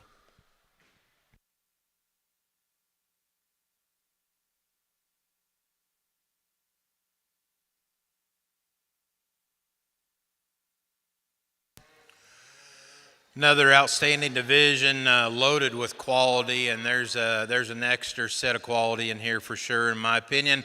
It's unfortunate that we only have two spots because I think there's three heifers that probably on most years could be a division winner pretty handily, pretty comfortably. I think there's two of them that fit together just a little bit more from a freshness and just a composition standpoint. Two heifers that have just a little bit more look and just quality about them when they're parked and they're set.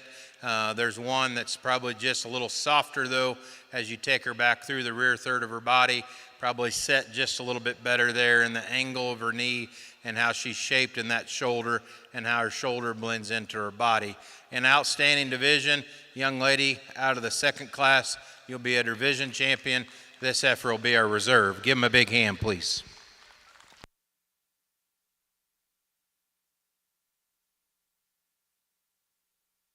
Your Division 3 champion is entry 346, Fab Dixie 7M, owned by Riley Smith from Grinnell, Iowa. Your reserve champion is entry 335, OCR MCF Miss Charlie 19M, Laney Trowernick from Wymore, Nebraska. As we move into Division 4, in the ring next will be Class 37, and would like to thank Sparks Cattle Company as your Class 37 sponsor.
Good pair of heifers here on the top end of this class, and there's some give and take there between them, but the heifer that wins, I think, has just a little more strength to her.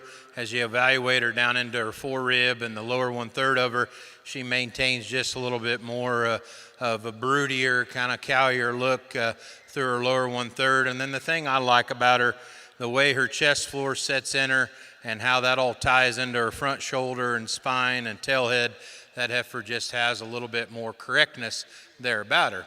Now, it's not to say that this heifer in second doesn't have just a little more refined head, maybe just a little cleaner neck, and perhaps even a smoother shoulder that sets in her. There's times where this girl gets her stuck and set up where she really has a high quality look about her, and she is a very stylish female as you get off to the profile of her. She just gets a little bit high there in her top line and her spine over her loin. I'd like to set her down in her tail head and just give her a little bit more substance, and then that pair becomes really, really close. But that's two good heifers, well shown by both of them. Female coming next in third, I think, is just the most useful heifer remaining relative to frame and maturity. I think she's a heifer that's going to shut down a little bit more and stay just a little more practical, both in her fleshing ability and her structure. And then we have two heifers that we finish out the class with that both have a lot of length. They have a lot of performance about them. Heifers that you might just tweak in their structure and for their frame, give them a little bit more doability and body. Thank you. In Class 37, first place goes to entry 354, JFS Susan, 223, owned by Cashlin Krebs from Gordon, Nebraska. Second is entry 355, AIJCA 4M, owned by Rianne Crutcher from Fairgrove, Missouri. Third place is entry 357, SX3, Next Man Up 4710, owned by Madeline Ditloff from Bradshaw, Nebraska. Fourth place goes to 356, JM Miss Coco 433P, owned by Chloe Olson, Lake Preston, South Dakota. And fifth place goes to 359, VCR Miss Nala 433P, owned by Kinsley Olson, Lake Preston, South Dakota. Those placings again for Class 37 go 1, 2, 4, 3, 5. In the ring now, we have Class 38, and would like to thank Ocampo Cattle Company as your Class 38 sponsor.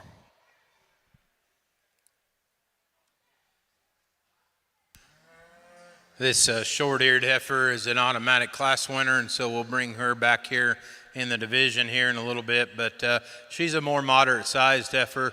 There's definitely some shape and muscle, some substance in this heifer. We could maybe clean her up just a little bit more in her balance, but a nice single entry. Thank you.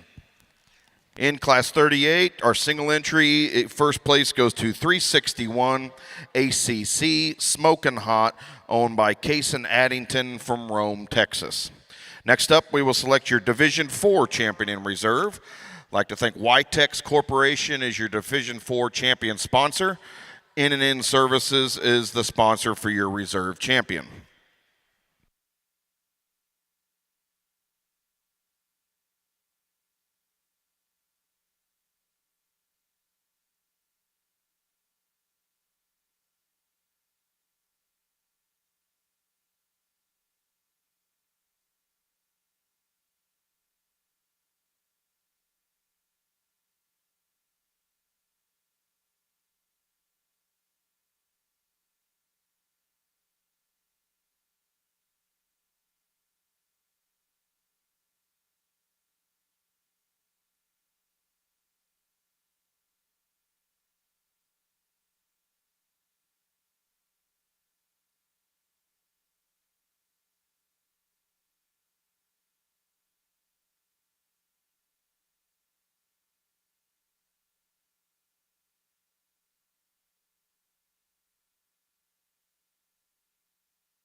As these heifers come around and get in place, again, not the numbers maybe as you might expect in this division, but we're going to send a pair of them to our final drive here in a little bit that I think will be just fine and fit right in with them. And so, like you've done all day, put your hands together for a really nice set of kiddos, a good set of cattle. I'm going to use the two out of the first class for Grand Reserve. Nice job.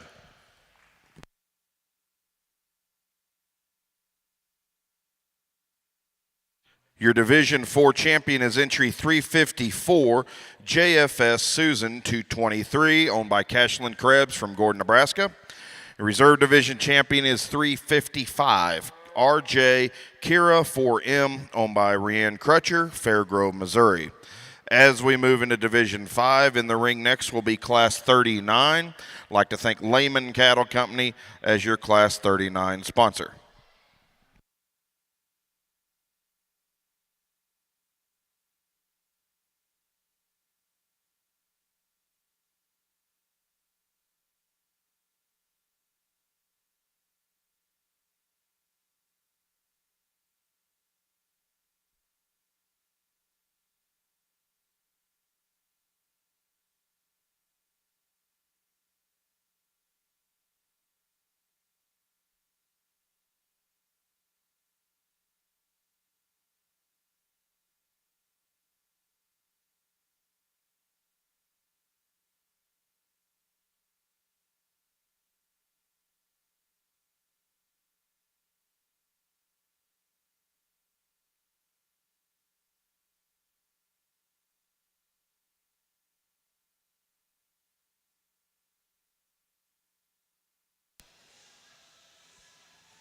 This heifer's very complete, very attractive, has a feminine female look about her, a really nice shape. She's a fall of some kind, I think a November, as what the program says, but we'll see what comes next in this division, but a very competitive single entry. In Class 39, a single entry, we have first place to entry 364, MUEL Miss Vanilla 116LE, owned by TJ Mueller, Lincoln, Nebraska. Up next, we have our final class in today's percentage female show. This will be Class 40. Would like to thank T&L Cattle Company from Mountain Grove, Missouri as your Class 40 sponsor. Following this, we'll select our Division 5 champion. Following that, we will select your champion percentage heifer and then your champion bred and owned percentage heifer.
I think I heard Mr. Announcer say this was the last class, and man, what a tremendous testament to your breed to wrap up with 5 really pretty darn good senior yearlings. There's some differences amongst them, but at the same time, I think just big picture, you look in the ring and you find quality, you find substance and performance, and you definitely like that about it. This is a really intriguing heifer that's got a lot of good to her that wins the class. She ties so much presence and femininity almost to an extra degree, but with still the rib and the body. And I think structurally the difference in these 2 cattle is how they get up out of the shoulder, how they stride out just a little freer and easier. This female that wins the class does that and just remains more collected in terms of her movement when you get out. That added femininity lends to the udder structure and what she's starting to form underneath her. I prefer that. Both the heifers appear to be bred up on time, and that's good, but she's starting to form what I would say is just a little more balanced udder structure. A very, very high quality heifer to go ahead and start this class with. The heifer in second, relative to her shape, I like this heifer a great deal. Right in behind her shoulder, I think there's a little more strength to her. There's a little more base width to go along with that, and I like her hip and the power that she offers. When she kind of gets going around the ring, she kind of lumbers just a little bit more out of that front shoulder. Female coming next here in third, I think just kind of goes there relative to her balance in proportion to the 2 heifers in 4 and 5. I love the rib shape and the body and the balance in her. I just don't think she's just quite as striking as those 2 cattle right in front of her, but a good heifer. To me, compositionally, is just nicer than the young man's heifer in fourth. I like the body and the rib and the stoutness in this boy's heifer.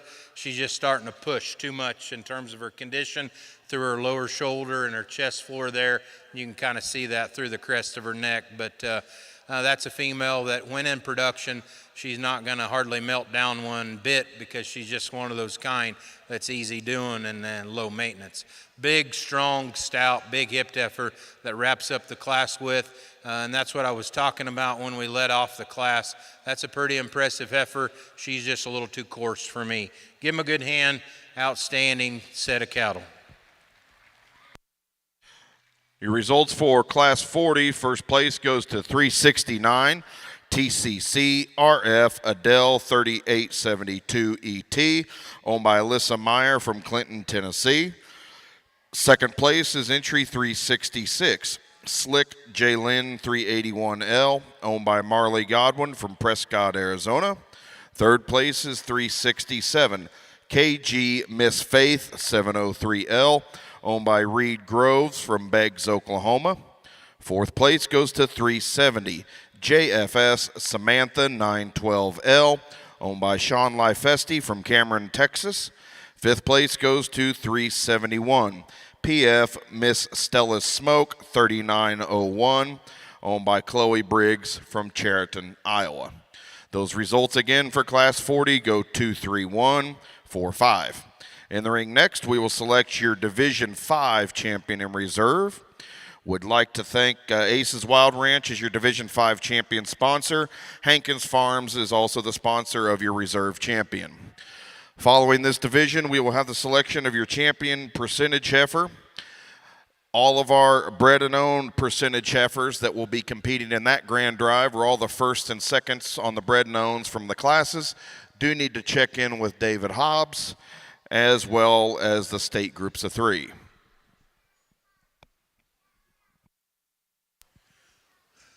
You know, just a few head here in this class, but young man's heifer, as you evaluate her, she's certainly nice, and it speaks to how good this division's been. There just wasn't much to go with her in her respective class, but the 2 heifers that suit me the best here in this division lineup are the ones that we just judged. And so our class winner in second out of the last class, they'll be your division champion. Let's give all 3 of them a big, big hand.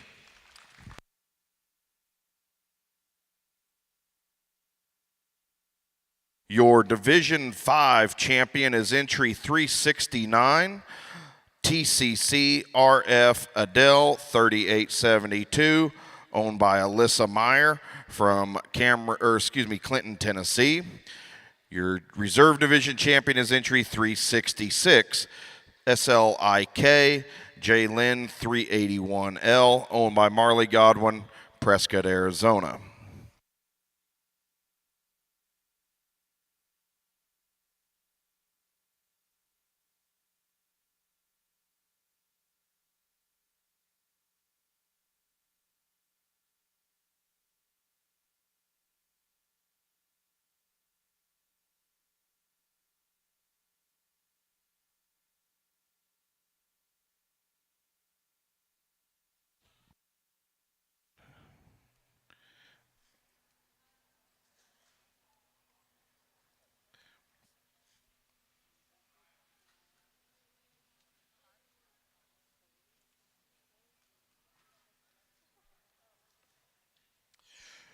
Your champion lineup today in our Junior National Percentage Heifer Show.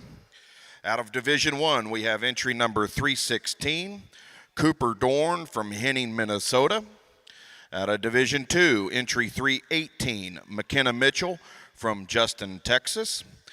Out of Division 3, your champion was entry 346, Riley Smith from Grinnell, Iowa. Out of Division 4, we have entry 354, Cashlyn Krebs from Gordon, Nebraska. And rounding out your lineup is the champion from Division 5, entry 369, Alyssa Meyer from Clinton, Tennessee. Our reserve champions out of division. From Division 1 will be Carter Greer from Shelbyville, Texas. From Division 2, we have entry 330, Aubrey Duff from Camden, Indiana. Your Division 3 reserve champion was entry 335, Lainey Trowernick from Wymore, Nebraska. Division 4, we have entry 355, Rianne Crutcher from Fairgrove, Missouri. And then followed by your Division 5 reserve champion is entry 366, Marley Godwin from Prescott, Arkansas. How about a round of applause for all of our champions and our reserve champions out here in our grand drive?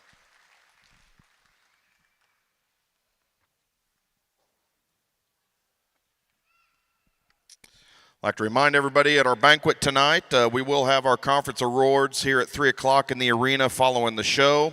And then tonight at our banquet, where we're excited to honor our show dedicatee, David Hobbs, as well as our conference honoree, Stan and Mary Bonacker family will be here. So sure look forward to that here this evening.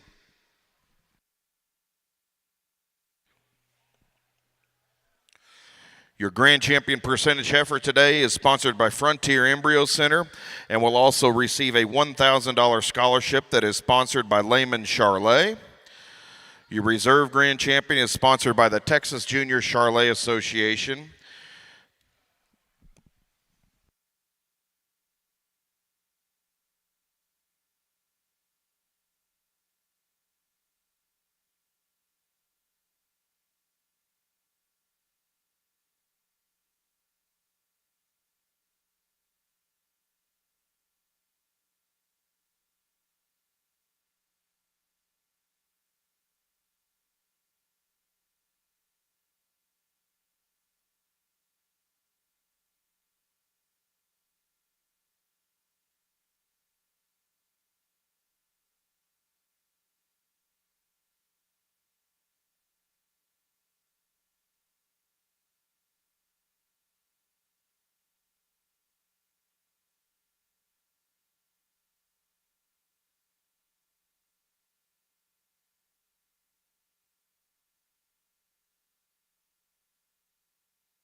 Well, I'm excited to see here in a little bit which one of these females are actually bred and owns, and so that kind of has me pretty curious. And I think that's again another way to we bragged on that all day long, so that'll be interesting to come. But this is a nice way really wrap up our show. The quality has been absolute tremendous. There's 2 heifers out here that I think kind of separate themselves just a little bit more, and they're in kind of different stages of their life. And, you know, you got to kind of take that into account a little bit. But what I like about both of them is they're really classy.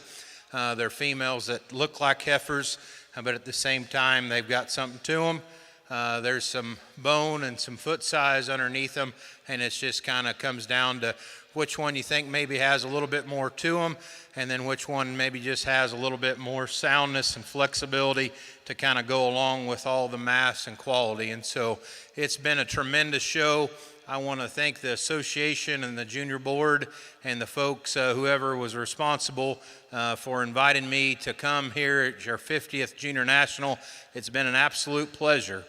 And I think, I know your organization is first class. Obviously, you're right, pretty much a baseball throw from, or a Caglione home run from our office.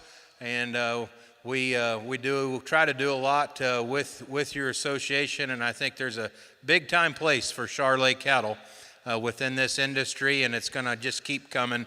I think with the value that your breed brings forward, and the young people that have been in the ring today have absolutely been tremendous, and I have no doubt they'll be some of the very best in the industry that go on to do some really, really big time things. So consider yourselves lucky, pat yourselves on the back. It's been an awesome 50th Junior National.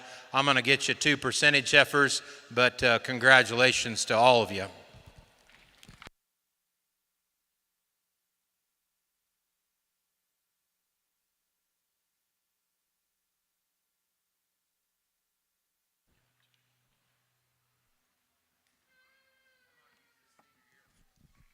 Your grand champion percentage heifer is entry 369, TCC RF Adele 3872 ET, owned by Alyssa Meyer from Clinton, Tennessee.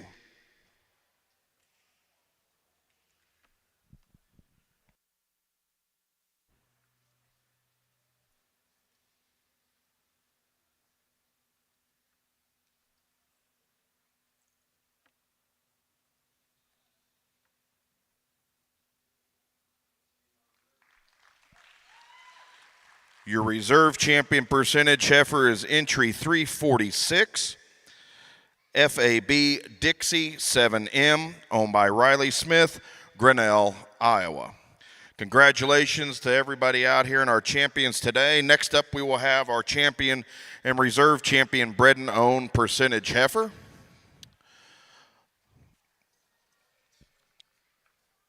We will read the lineup to you here. David, has everybody checked in? Our lineup for our bred and owned show today. Out of class 30, we have entry 302, DN Dolly Parton, 18M, owned by Darley Darbon from Duncan, Oklahoma. Entry 303, BRP Matilda, M31, owned by Bella Parker of Godley, Texas, was the second place bred and owned heifer in that class.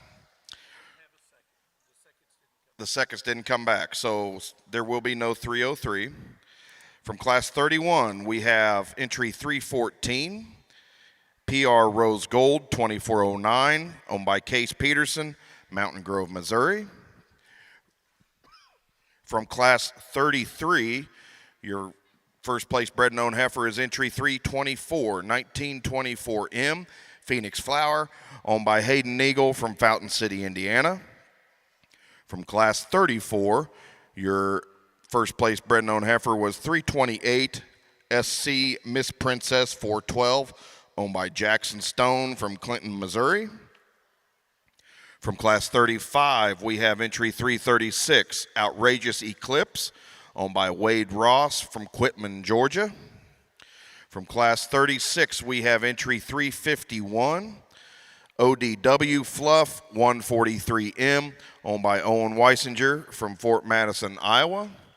And rounding out our lineup is entry 364 from class 39, Mule Miss Vanilla 116LE, owned by TJ Mueller Lincoln, Nebraska.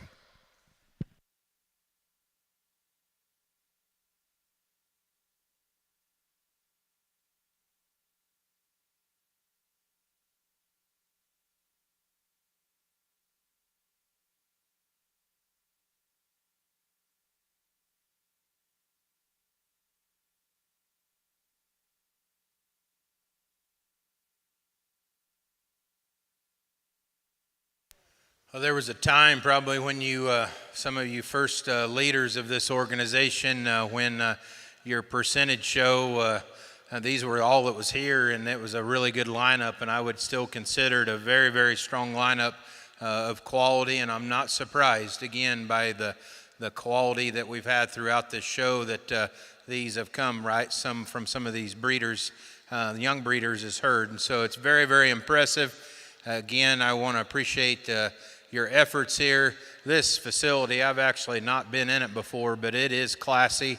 It is nice and cool in here. I know it's hot outside, so I'm going to wrap up my comments, but I think one last time, let's give a shout out to your association and also your host state for doing a really, really good job keeping things running really well and some outstanding awards. I'll get you two of my favorites out here.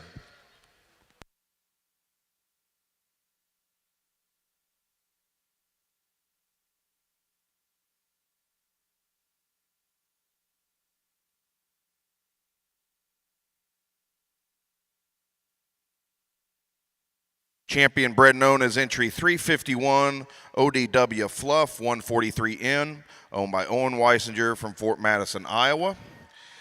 328 is your reserve champion bred known heifer. That is SC Miss Princess 412, owned by Jackson Stone, Clinton, Missouri. Finally, here today, we will select your state groups of three. We have three groups: Iowa, Indiana, and Texas will be competing.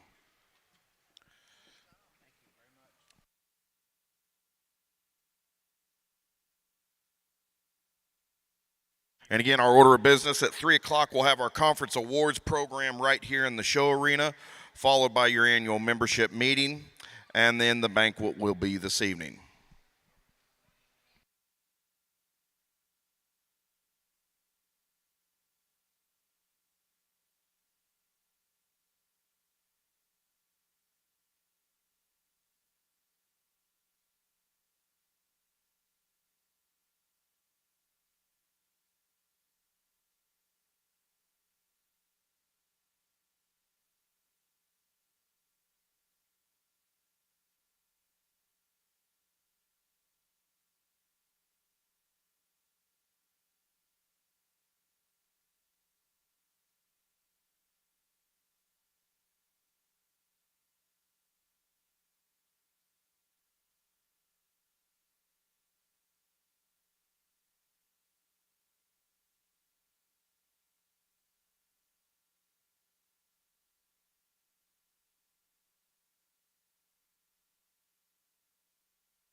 Your champion state group of 3 is Iowa.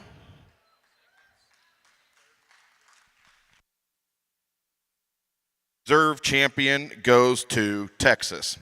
Thank you again, everybody. Good luck here on the banquet this evening, and we'll see everybody here first thing at 8 o'clock tomorrow morning for your own heifer show.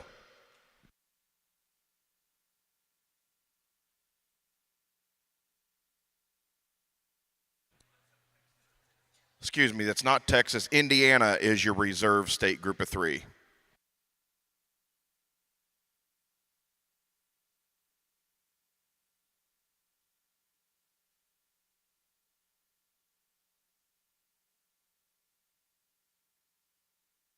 Okay, we'll change it for a third time.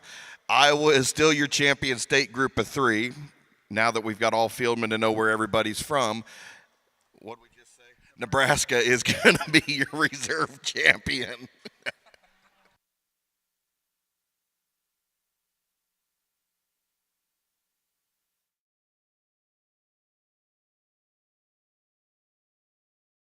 The next one could be your best one if you start with the right genetics. For the cattle producer who knows, you don't settle for average, and neither do we. At Caprock Cattle Company, our bulls are built with a purpose, and our donor cows prove it year after year. From the show ring to the pasture, we're focused on performance you can build around. Our first annual bull sale coming April 2026. Semen and embryos available now. Caprock Cattle Company, your trusted partner in leading Charlotte genetics. Out on the plains where the cattle roam, Ryan and Ashley built their home. Since 2014 they've made their mark. Under Missouri skies they've lit the spark. Welcome to Missouri, where the champions grow. Chevrolet, pride in the fields they sow. Junior dreams rise with each sunrise. Car Cattle Company, legacy flies.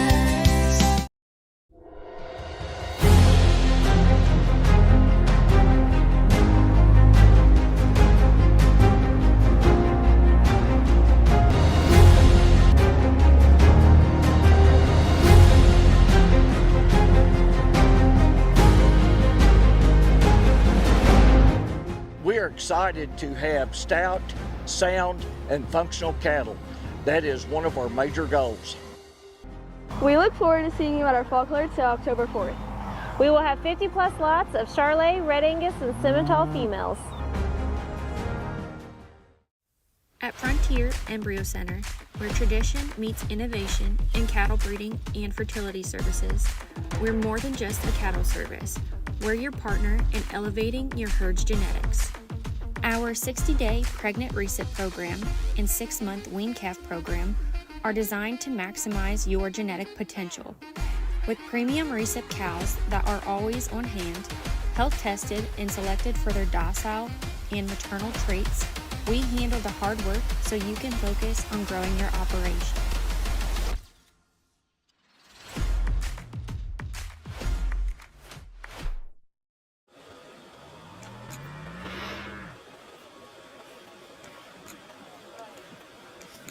As a 2024 national finalist for the Beef Improvement Federation Seedstock Producer of the Year, Schrader Ranch takes pride in raising numerically relevant, industry-embraced Charolais and Simmental-influenced cattle that maintain phenotypic quality. Whether in search of a herd sire prospect, future donor, or youth project, you can have confidence Schrader Ranch genetics are cemented in problem-free, proven cow families. Make plans to attend the Schrader Ranch Annual Bull Sale the third Tuesday in March or visit year-round for private treaty female needs. Find us on Facebook or on the web at schraderranch.com.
When you provide animals with quality nutrition, you're consistent, you keep them healthy, and you do all the little things right on a day-to-day basis, you're going to put yourself in a position to get lucky. And when it comes down to that many good ones at a show, a lot of luck's involved. But when you do the right things at home, you put yourself in a position to be in that lucky circle.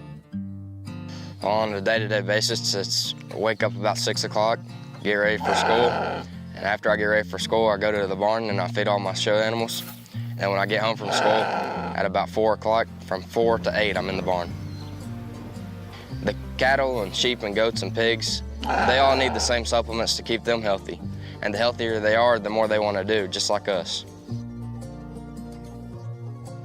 Some people say that it doesn't take very much. They really just think that it takes a few laps around the pasture and scoop of feed, but they don't really know the behind the scenes. The behind the scenes is more of like taking an hour or two, walking your goat or your sheep, cow, pig, whatever, and then setting them up and making sure they look perfect so they can hopefully go and win. But this world means a lot to me because no one really understands much of it. And it's just a joy to you that you know what it is. Sure Champ's just built on the same core values that the Biozyme company has. And I think back 40 years is a long time for a product, but think about 40 years worth of youth development. And think where the 40 years has gone in terms of the people that have gone through the realms of providing this to their animals every day, to experiencing some of the leadership and youth events that Sure Champ was heavily involved in over the years, and the leadership positions that they are now. It's a lasting impact. And so it's really hard to just quantify what the real impact is, but when you see people that were wearing the Sure Champ shirts and the people that were involved in the Sure Champ brand and the people that Sure Champ really allowed them the platform to express their leadership and what they've done moving forward in their careers and in their family life, I think it's pretty hard to put a real value on that.